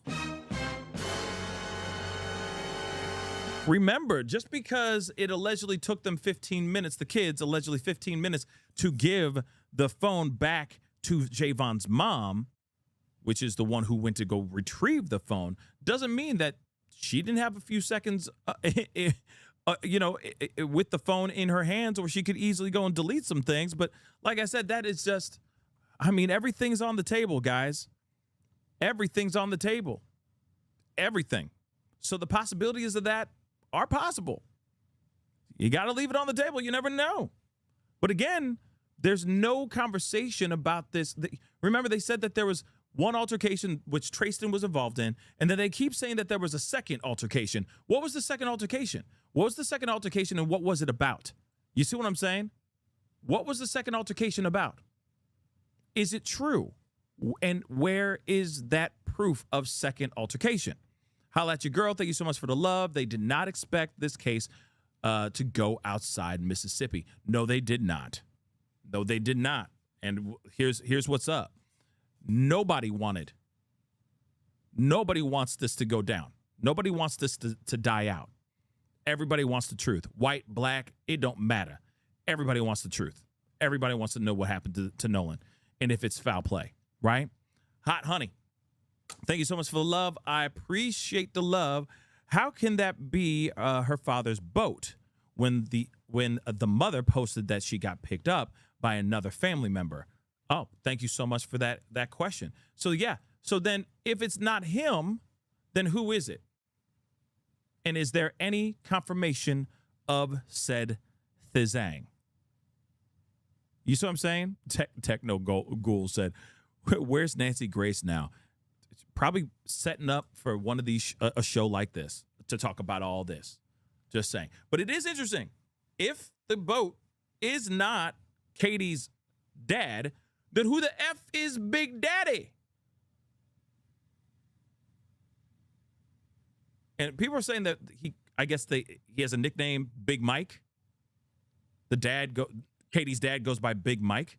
So it would make sense if his boat was called Big Daddy. But if it's not his boat, then who is it then? You understand? Who is Big Daddy? Let me play a little bit more of this. Shout out to We Are Human. Shout out to We Are Human. Hey, you know what? Whether or not you agree with what is being said does not, we got to ask all the questions, all of them, until we find out what is true and what's not, right? Antoine, okay, you say it says Little Daddy. I don't think it says Little Daddy. I think it's Big Daddy, but that's just me. Why would you go by Little Daddy? You see what I'm saying? Lil Daddy? I just don't see it. I see Big Daddy. Lil Daddy sounds like, oh, this is my son's boat. Big Daddy's boat is over here, but Lil Daddy's boat is right over here. You know what I'm saying? It's Big Daddy. You know what I mean? It's Big Daddy. Okay? So if that is boat number 2, who is the owner of Big Daddy? Or let's just say, who's the owner of boat number 2? And will we ever get confirmation of that? And will we ever hear their side of the story? Because we have heard nothing from them. Nothing. And again, why did we not hear anything from Nolan's friends until why did the family, Nolan's parents, not hear anything until 11 p.m. at night? Who called who to let them know, hey, we can't find Nolan anywhere, for them to call mom and go, hey, Nolan's mom, we can't find Nolan anywhere. You see what I'm saying? Those are the questions that need to be answered here, okay? Black Lake, thank you so much for the love. Check out Big Shot Ammo video titled Nolan's Friends Send Message About Brother's Boat. I'll take a look at that when I get a second, okay? Big Shot Ammo, okay? I'll take a look for sure, all right? But again, like I said, this is interesting, right? This is very interesting. So again, like I said, we got to start asking all the questions. And you never know. Maybe the other kids, maybe Trayston doesn't know something more, you know? Or maybe Javon knows something more. We don't know. But the problem is nobody's talking. I'm not saying that's what happened, but I'm saying, why would they still use his real name, and why would they use the photo? Now, we all know that Rolling Stones, we all know that if he said he didn't want his face used at all, or this, that, and the third, that we know that they not going to do it because they know what kind of trouble they can get into. No doubt. So therefore, he had to have allowed them to be able to use his picture still, and to still use his real name. I know that if I'm afraid, and I know that if I'm scared, I'm not finna allow you to use my photo. I'm not finna allow you to even use my real name. I'm not going to talk. Do you understand? I'm not even going to talk. You realize how ass backwards that is, right? Like it's like somebody saying like, I don't know how to explain it. It's like saying, oh yeah, you know, I know who the culprit is. You know, I was best friends with him. But everybody already knows your name. Everybody already knows your name. And you're already in these photos and blah, blah, blah. They already know who you is. And then all of a sudden, you're like, but I don't want my face in any of the photos. I don't want my face in any of the videos or anything like that. But you can use my full name, and my social security number is such and such and such and such, and I live on the street of such and such and such. Like, you see how dumb that is? But you can't use my face. Don't use my likeness now. Don't you dare use my face at all. But it takes 2 seconds to have somebody go, okay, his name is spelled very, very interesting. It's a very interesting name. I'm sure there's not many Trayston Shepherds in the world. It takes you 2 seconds to probably do some reverse math, go to the Facebooks and the social medias, and find his ass anyway, and already know what the dude looks like. You see what I'm saying? So it's all just dumb. You see, I don't want anybody to see my face. I don't want to be on video, but they can easily go pull up photos of your ass. Because you said it was you, and your name is Trayston, Tracestin, and then shepherd like the shepherd. Takes 2 seconds. You see how ridiculous that is? Just saying. Holla at your girl. Thank you so much. Keeping keys and phone without parents knowing is sus. Absolutely. I agree. That part, sus as hell. But that's what I mean. Why? But that's not even that. You can add that. Okay. Add that to what I was saying, right? They don't realize that he's gone until way later at night, I'm assuming. And then they call the parents at 11 o'clock. Oh, ma'am, Nolan, can't find him. Oh, my word, where's my son?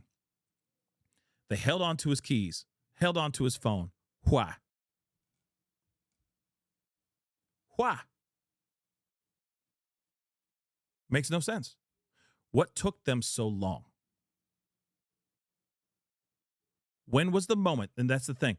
I need to hear this from the friends, but we're not going to hear anything from them. They're going to keep it quiet. But what I'd like to hear from the friends is exactly what time, what was the moment that made you realize that Nolan was missing? Not no longer here, but on this planet. But when did you realize that Nolan was missing? What time was that? And what did you do precisely after you realized that Nolan was missing? Did you try to go back out on the boat and drive back out there? Did you try to convince your parents to let you go back out there and put your boat back in the water? Did you do any of that sort? Who did you call? Did you call the people that were supposed to take him home on boat number 2? Did you holler at them immediately once you found out that Nolan was missing? Is that what you did first? Because they didn't bother calling 911. They didn't bother going down to the shore, to the mainland dock where they left with him to go to Horn Island. They didn't do that. They just called her around 11 p.m., and saying, oh, just so you know, he missing. Make that make sense.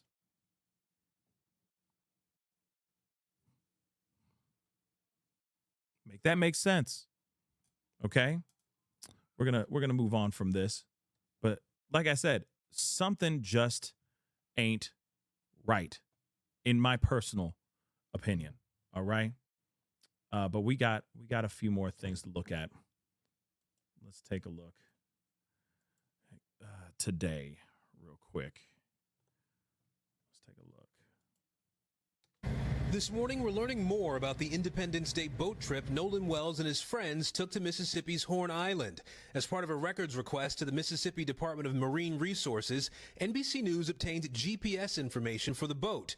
The records show it departed from a private boat launch at 9:56 a.m., arriving at the island by 11:14 and staying there until 4:30 p.m. In audio of a call around that time to a private towing company obtained from the same records request, the caller explains a mechanical issue with the boat. We're sinking. Can you all please come?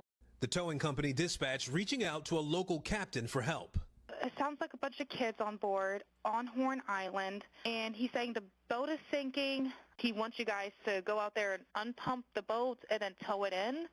Records then show the boat being towed slowly from about 4:31 until 5:25 before getting back to normal speed. The boat then returned to its original location at 5:44 without Nolan Wells. You know what's pissing me off is that they're not adding the other part. That's the problem. Okay? They're not adding the other part of them leaving and going to another place, Fort Bayou. I hate that. But we're going to continue. All right, it's right after they returned to this mainland is when they went to another place. Why? To pick up parts? That's possible. Okay, that's possible. But like I said, things just don't make sense. Melissa Miller was at Horn Island on the 4th. She says there were hundreds of boaters there for the holiday. It's just a big community. Everyone goes out there and, has a good time.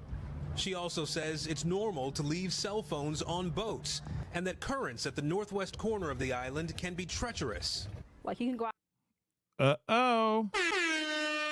Let me repeat that again. What did she say? Has a good time. She also says it's normal to leave cell phones on boats and that currents at the northwest corner of the island can be treacherous. And where was his body found?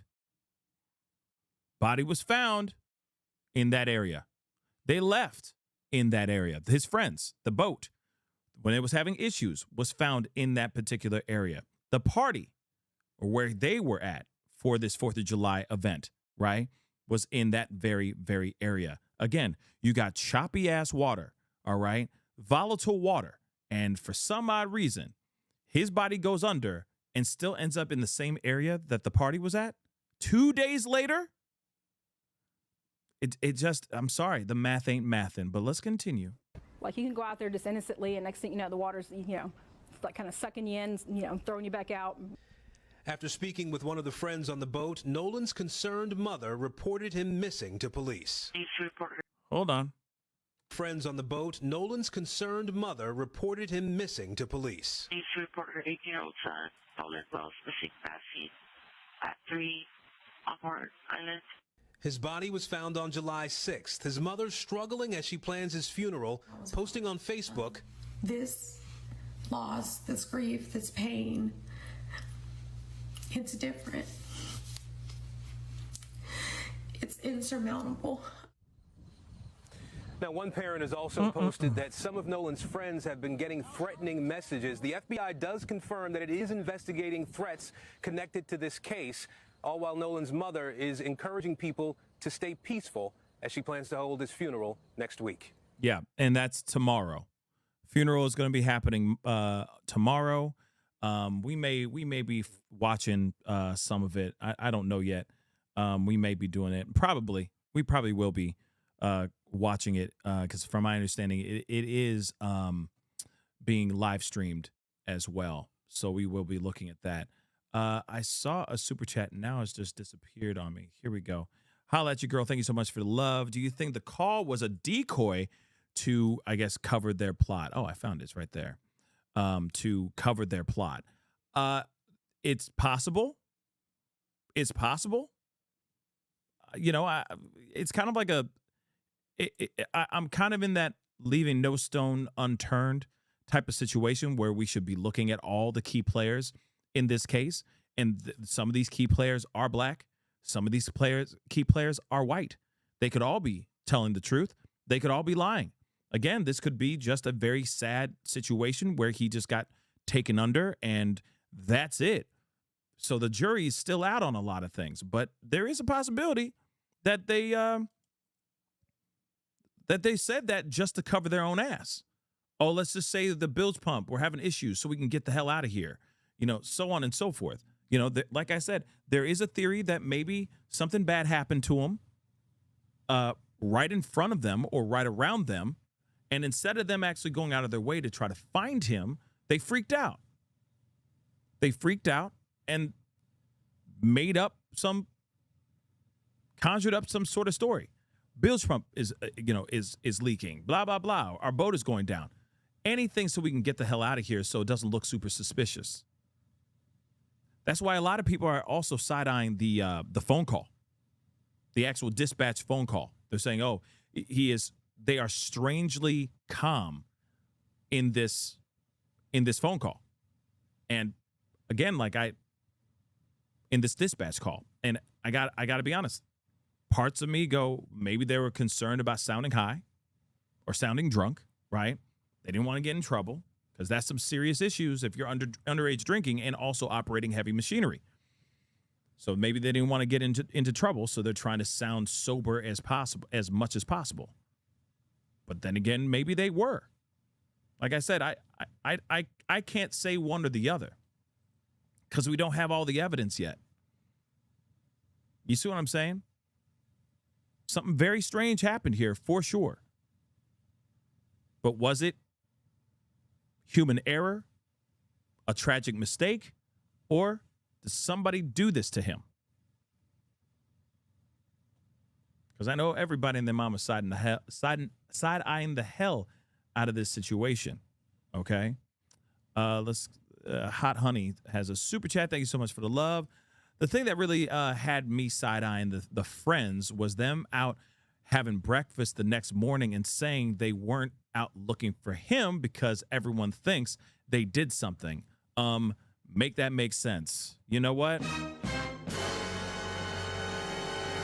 If that was the case, because I haven't heard anything like that, personally, I appreciate the super chat, but I've never seen or heard anything about that they were out eating breakfast or like brunch, you know, at another place. And there's like, I have not heard that.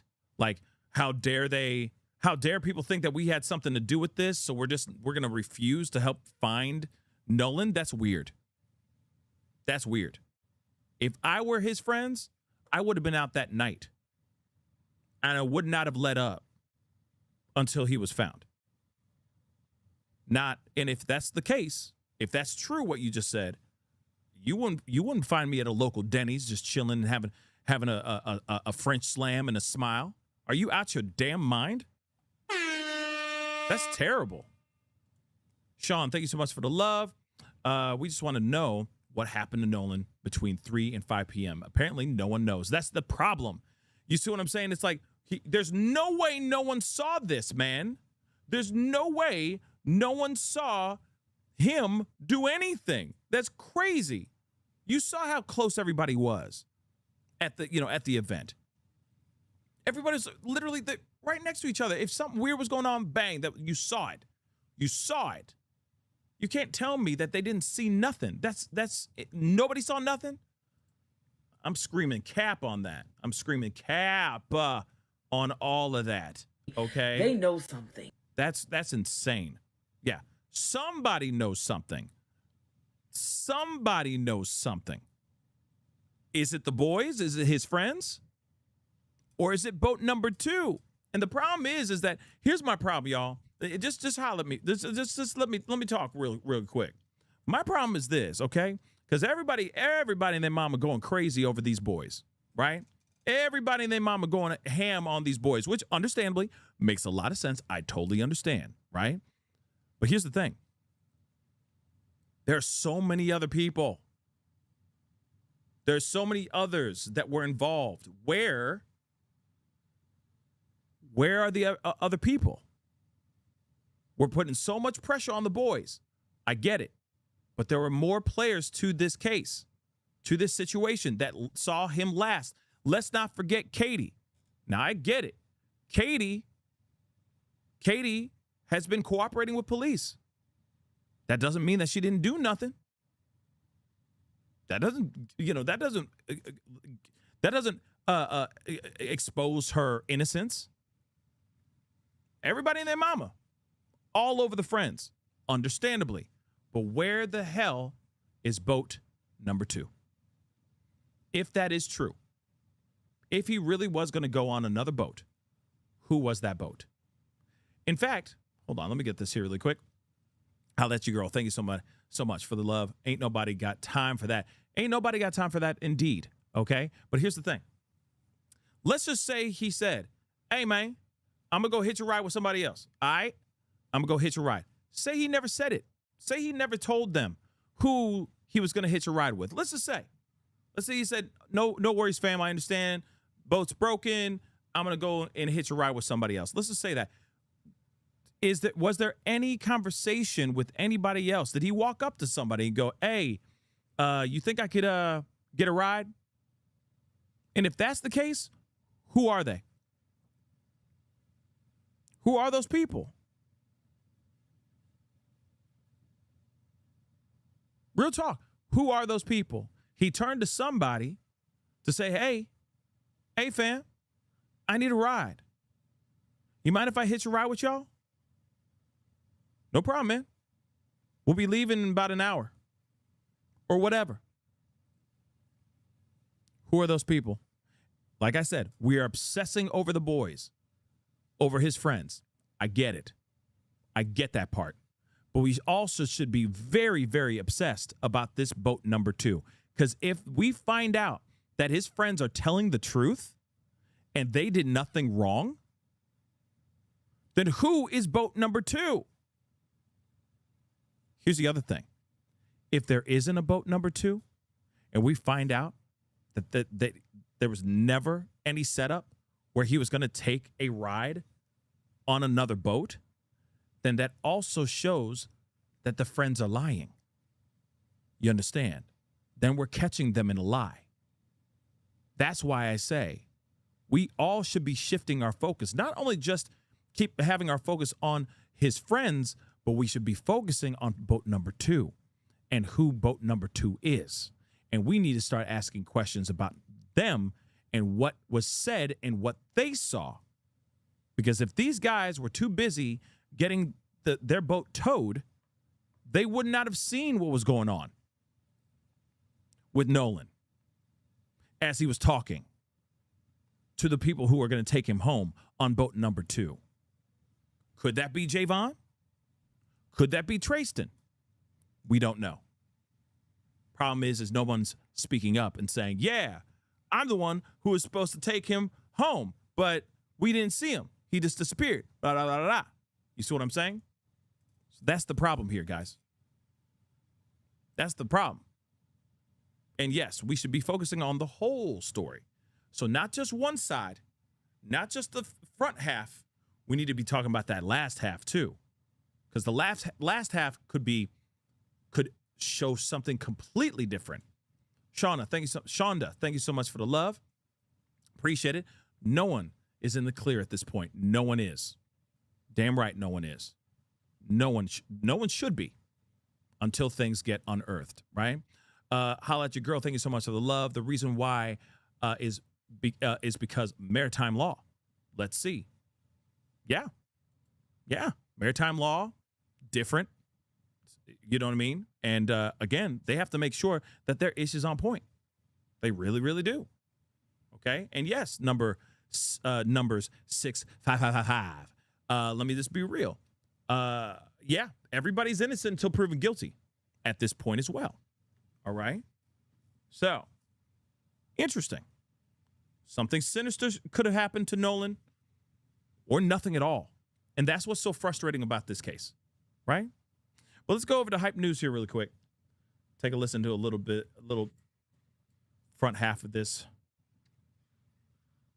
video. In which Nolan Wells will go on a trip with his friends, who some are now questioning if they were his friends, to Horn Island, located about 10 miles off the coast of Mississippi, where his friends would return, but he would not. According to his friends, Wells would decide to stay back because he took interest in a girl. Now, what would raise immediate questions for Wells' family, who would find out he was missing around 11 p.m. that night on July 4th, why wouldn't Nolan have his phone with him if he was going to be separated from his group, with no ride confirmed to get back? Thank you. It is because of this, many are having a hard time believing that 18-year-old Wells would leave his cell phone on a boat he traveled on and somehow hitch an unconfirmed ride back to mainland without any way of letting his friends or family know he made it back safely. Wells' body would be found 2 days later, washed ashore in the same part of the island his friends would depart from. Exactly. Remember what we just heard earlier. Choppy waters. She even said it could suck you in and then, push you out into the ocean. It could just cut you from underneath. The water can, the water levels can change drastically. It can get very, very volatile in that particular area. Why was his body still in that same area then?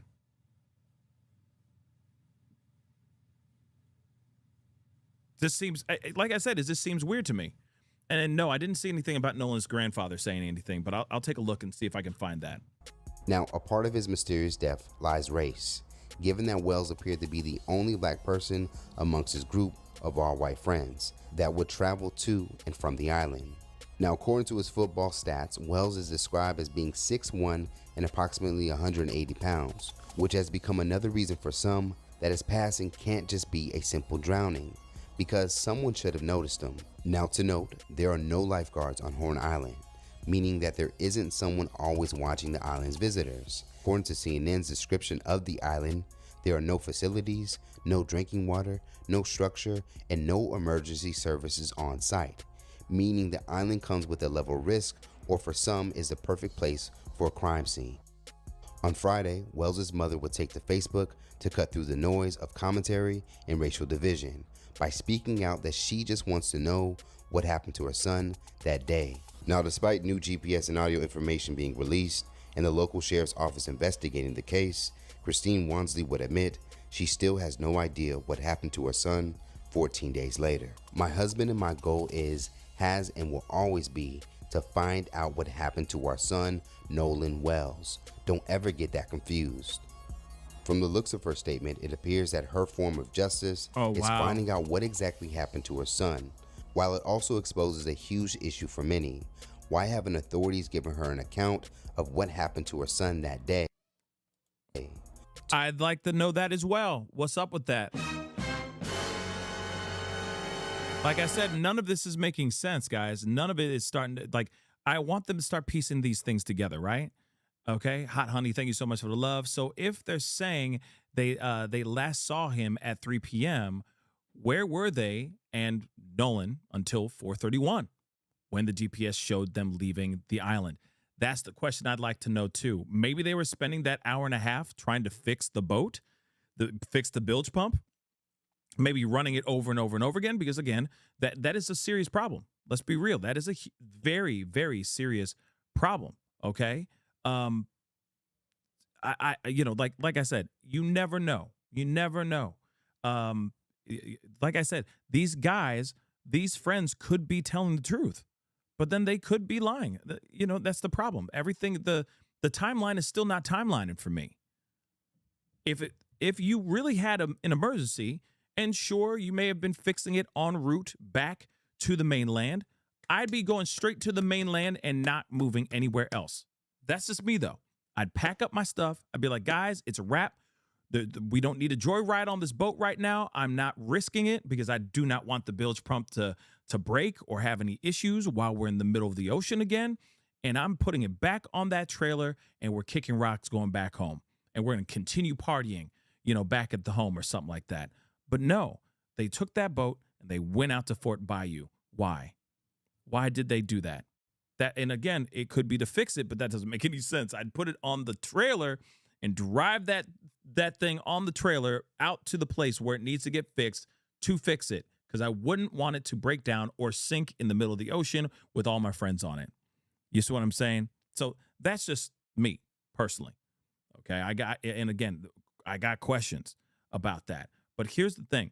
Before we continue on with this hype news video, I got something for you. I just opened up X and I found, which is interesting, the actual video. So this isn't AI, guys. Oh my word. This is not AI. You can't really see it that well, but check this out. Remember the photo that I showed you guys of Nolan out in the water with a blonde girl, right? It's right there. He's right there. So it's not AI. This is truly the video. This is the original video from where that image comes from. Wild.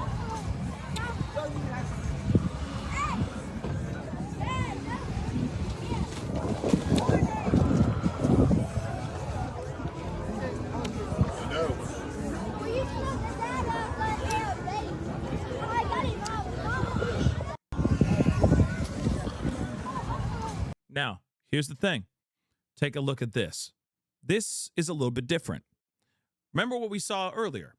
People all over each other, pretty much, very close proximity and everything. You look at this and notice there's a lot of space between everybody now.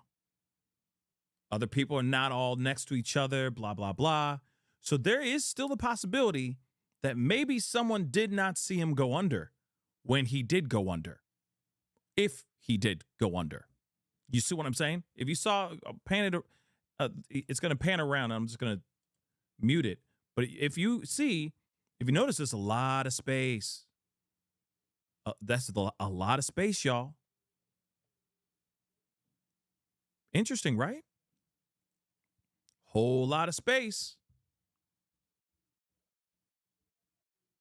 So again, if he was like, yeah, I'll be over there, bop, bop, bop, bop, bop. My boys are going to be taking me home. Maybe I'll holler at you when I see you. And Katie's like, oh, okay, yeah, sure. Talk to you. Definitely. And then maybe he turned around and something happened. He had an issue, had a hard time getting out of the water. Maybe he swam out and, towards a boat or something like that. And then Riptide took him. God only knows. But check that out. Interesting, right? Holla at your girl. Thank you so much for the love. Why take 2 trips to Fort Bayou if a boat is sinking? Yes, that's what I'd like to know too. And then the boat got towed from Fort Bayou when they went down there. So again, I don't know. It's weird. They went back and forth, right? They went to Fort Bayou. They went to Horn Island. Then they left Horn Island getting towed. Something got fixed. So then they were able to go and finish the ride up to the mainland, to the dock that they originally left from, right? Then they went from that original port or original dock and went to Fort Bayou. Then they went back to the dock that they originally came from. And then they took the boat back out to Fort Bayou boat launch. And that's when they went and put the boat on a trailer. And then they drove out back home to where the owner's house was. So again, it's like, wait a second. If you towed the boat, if you took the boat, brought the boat to the dock on a trailer, why did you go and why did you take the trailer? Why did you load the boat on to a trailer at Fort Bayou and not where you originally left from? The only other thing I can think of is that they were doing like test runs to make sure that the boat wasn't sinking anymore, wasn't taking in any more water. You see what I'm saying? That's what I can think of. That they're like, oh, okay, now we got it fixed, but we just got to make sure that everything's cool. So they just kind of drove it back and forth a couple times. And then the second time it's like, yo, here are the keys to my truck.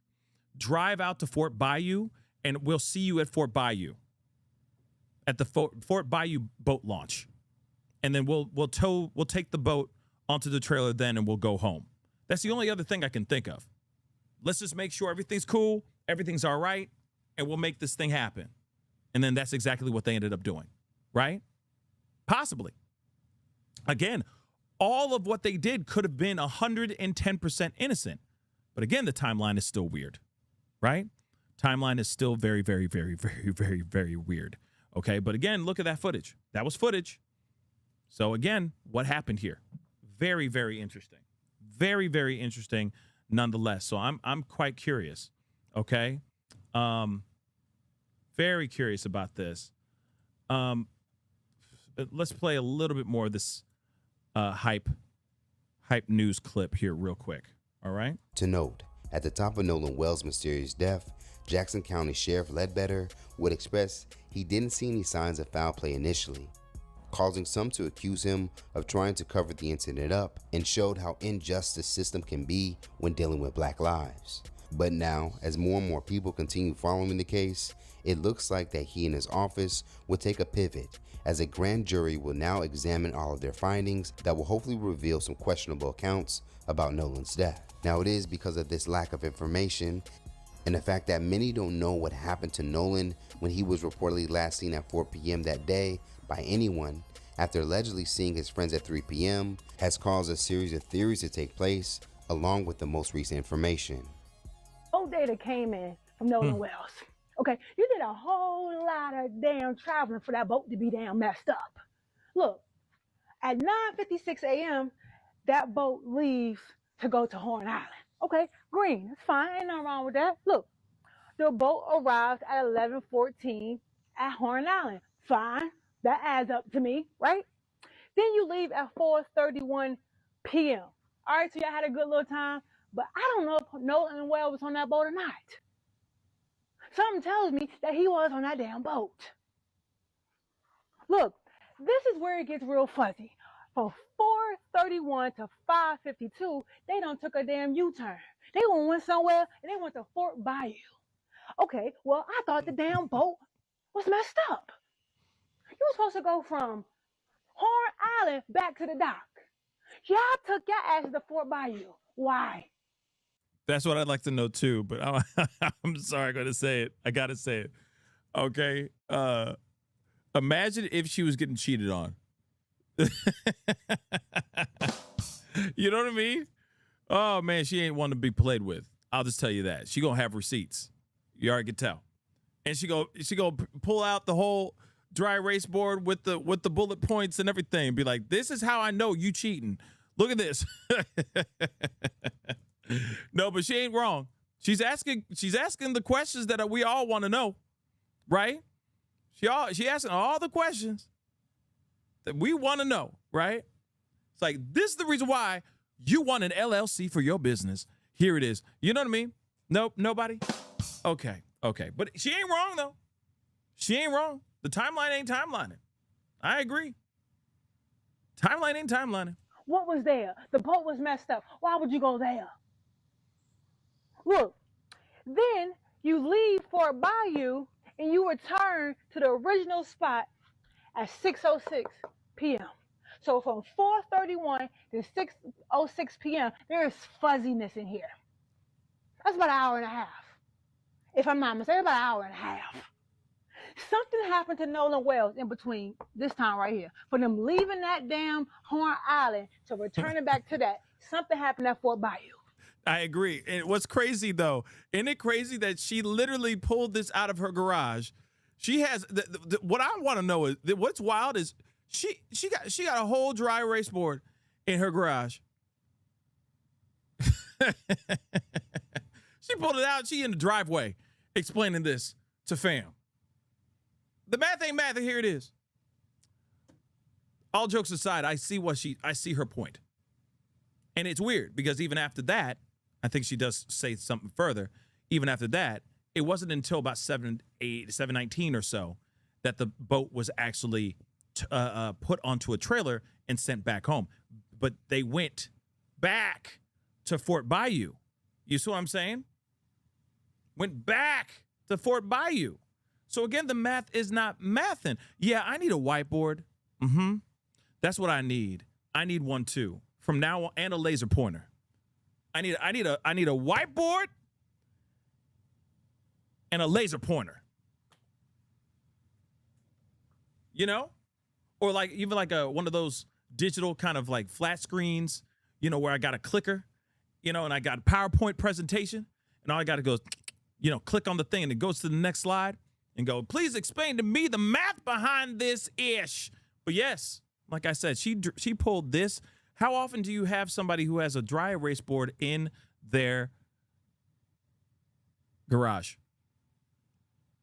Is she a teacher or something?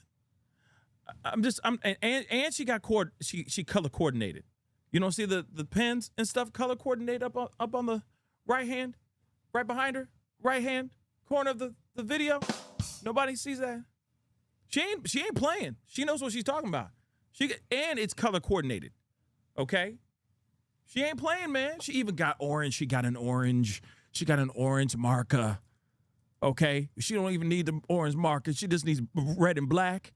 You know, she even got blue just in case she feels a little squirrely. You know what I'm saying? Damn. She is not to be played with. Loving it.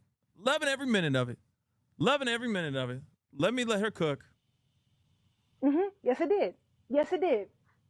Look, and then, look, then after 6:06 p.m., you carry your ass back to Fort Bayou. Probably to check the scene out, make sure everything's clear. For what y'all, whatever y'all damn did. So then, after 7:19, look, the boat was transported by car to Biloxi, Mississippi. Now, y'all got some explaining to do. What happened between 4:31, basically between 6:00 and 6:06? Please But explain. for real, what Man. happened between 4:31 and 7:19? I would hate to be her son, like flunking social studies. You know what I'm saying? Man, she'd be like, please explain to me how you got that grade. And she has the whole report card blown up on a dry erase board. You see what I'm saying? Nah, I would not want to cross this woman. Not never. Okay? She would put it all out there. Okay? Printed out stuff and you know what I'm saying? I love it. I love it. But yeah, she's breaking it down for all of us so we understand it very, very well. And yes, it just does not make any sense. It doesn't. Why would you do all of that? The only explanation I can think of is that they were test driving the boat to make sure everything was Gucci with the boat. That's the only other thing I can think of. They fixed it, but they were like, but is it fixed? And I want to make sure it works. So let's just, ride it back and forth a couple times before we head out, before we leave type thing. That's the only other thing I can think of. Okay. But that's obviously not what's going on here. You know what I mean? I think there was a super chat here really quick. Holla at your girl. Foul play had to play its part or had to play a part. This is Mississippi. Well, don't judge a book by its cover just yet, but maybe there's foul play and maybe not. You see what I'm saying? But, I understand a lot of us are side-eyeing this, right? JLK, thank you so much. She's going to figure it out before I come up with my lie.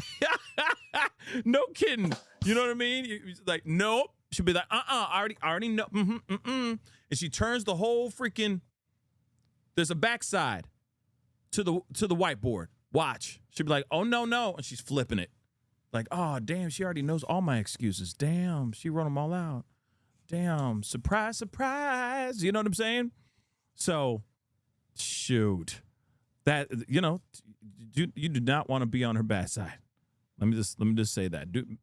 No. Let me see. Let's play a little bit more. What the hell happened? Yeah, I know. And then the best friend told my son, well, he not even the best friend, because the mama cleared that up and said, you know what? That ain't his childhood friend. I don't know no Tracer. Why would his mama even name him some stupid shit like that? I don't know him. Some said we ain't want to see him die. You ain't want to see him die, then what the hell, what you do to see him die? We all didn't want to see him die. Hey, you better stop talking, young man. You better stop talking, young man. And I think they paid you to talk. But now you sound like a fool. What happened? Now we have the time. Yeah, I'd really like to know what happened here too, because it's not making any sense, right? And I don't understand why Trayston has been out here saying all, and don't get me wrong, if it is really him saying the things that he's saying in the video, in the viral video, okay, fine. Clarify those things. But if you have nothing else to do with this, then you have nothing else to do with this. Or give us more insight on the other fight. That's it. Give us insight on the second fight that allegedly was happening or that allegedly happened. Can you give us that? Sure, you can debunk the photo. You can debunk the video. Fine. But what else happened here, guys? What else happened here? Are we ever going to get the full truth here? I'm curious. I am very curious. But yes, one thing I do appreciate is this timeline that this woman put up. Because real talk, it makes more sense now that you see it kind of laid out, written out in a way. Like I said, I know I was throwing a joke about the the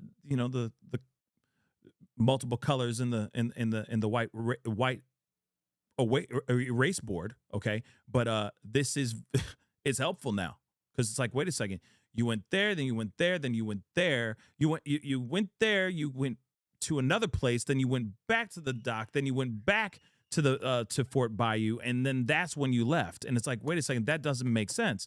So what's up with that hour and 10 minutes of time that you were doing between the time that you went back for one last time at the original dock to when you went to Fort Bayou again? You see what I'm saying? It's just like, again, it just doesn't make the math ain't mathin', And I think that I think this is the reason why it's captured so many people's attention, because we care and we want justice for this kid. If justice needs to be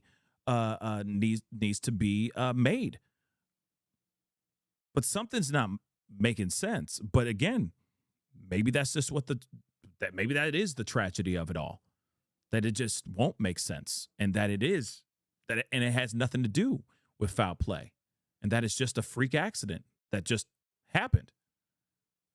I know the general consensus thinks differ, but I'm just saying that's still a possibility.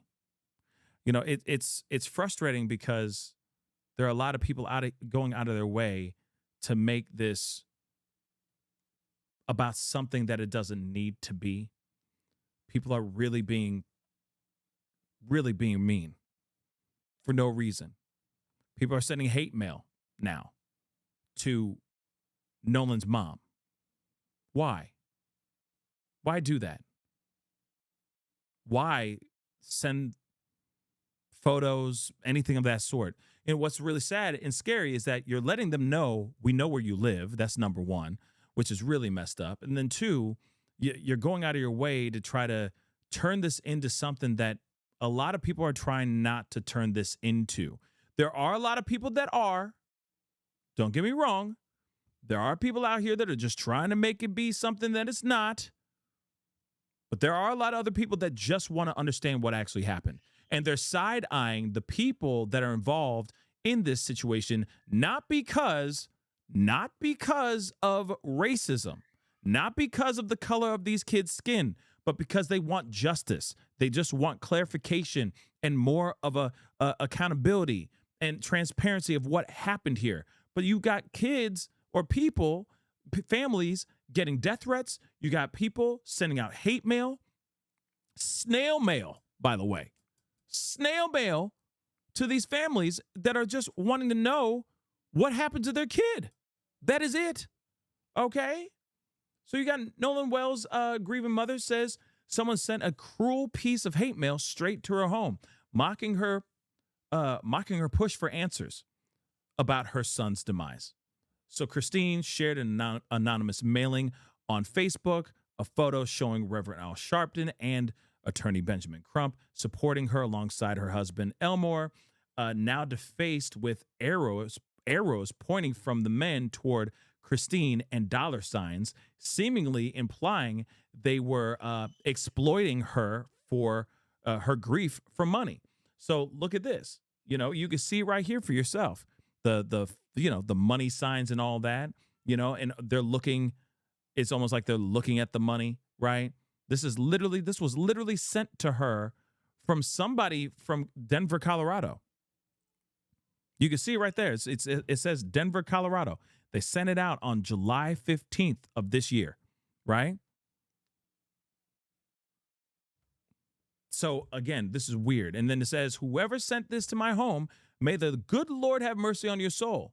Bold enough to send this crap, but not bold enough to list your return address. This is America, where a grieving mother and father have to deal with this type of behavior because we asked the simple question of what happened to our son and accepted all the help we could to get to find answers. Please go touch some grass. And I agree. The hell is wrong with you if you're going to do something like that to some people that are just wanting to know what the hell happened to their kid? The hell's wrong with you? Okay? Holla at your girl. Thank you so much for the love. Remember, there is a parent bearing a child, or there are parents bearing a child. Respect. Absolutely. Okay? Absolutely.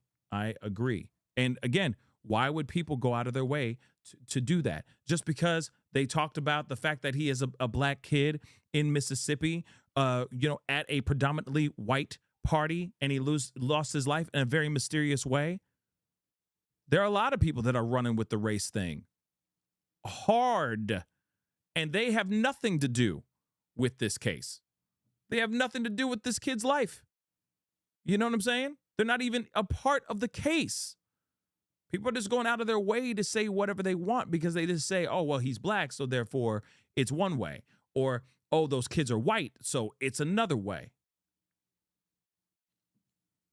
People really do need to go and touch grass. They really, really do. But that's a real thing, guys. Going out of their way to send hate mail for what reason? No reason at all. Just to, get a rise out of people. It's the same thing like with what happened with Nancy Guthrie, right?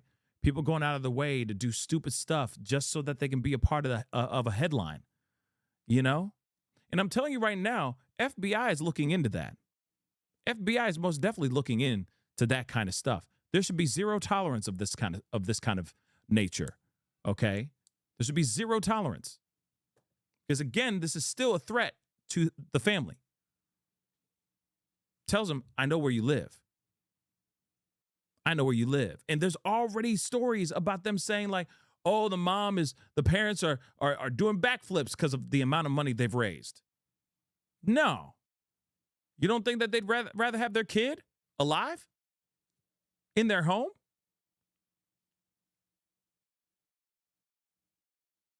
It's sad, y'all.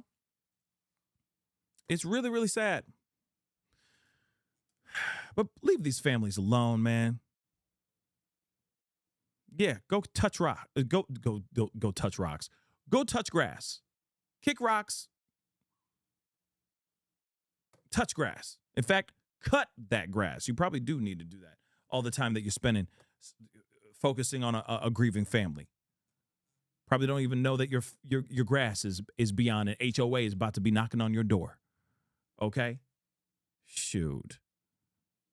But anyway, guys, what say you guys on all this? Okay? What say you guys? Only more is coming out.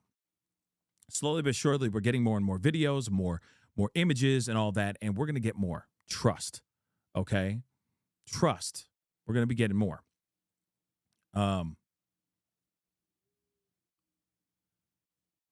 Wait, hold on. Oh, yeah. No, people need to stop doxing people. Doesn't matter. You shouldn't be doxing anybody. Doesn't matter if it's the kids. Doesn't matter if it's if there's a guilty individual. People need to stop doing those things. It does not make the situation any better.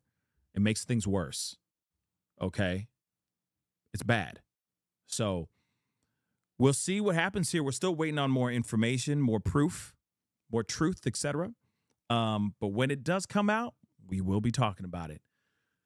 Trust and believe. But that is the show. I appreciate all y'all for being here. Really means a lot. Thank you so much for being here and being a part of the conversation. Please do me a favor before you head out. Hit that like button down below. Crush it, do it, do. Hit that reaction button if you're watching on these other platforms. If you are watching on these other platforms like Facebook, X, Twitter, Instagram, TikTok, Rumble, Twitch, Kick, I'm on all of them. So make sure you hit that follow button. Subscribe right here on my YouTube channel. Subscribe, please, guys. We're keeping an eye on this and many other cases. We will be watching the funeral, okay? The celebration of Nolan Wells' life tomorrow, and of course, covering some other news that's going on in the world. And of course, if there's any developments in this case, we will be talking about it then too. So be sure to tune in and be a part of that conversation, okay? But make sure you subscribe to my second channel, The Pascal Show Clips. Subscribe over there as well. All right, hit that notification bell on both channels so you know whenever I go live, whenever I upload, because honestly, it is random. Hit that join button down below, please and thank you. Hit that join button down below. All right. Check out that Patreon. And of course, check out PascalMerch.com. We got some really great stuff over there, so go check it out. PascalMerch.com. Anyway, it is time to get going. Much love to you guys. Be good to yourselves. Be good to one another. Have a great rest of your Sunday, guys. This is The Pascal Show. Bye.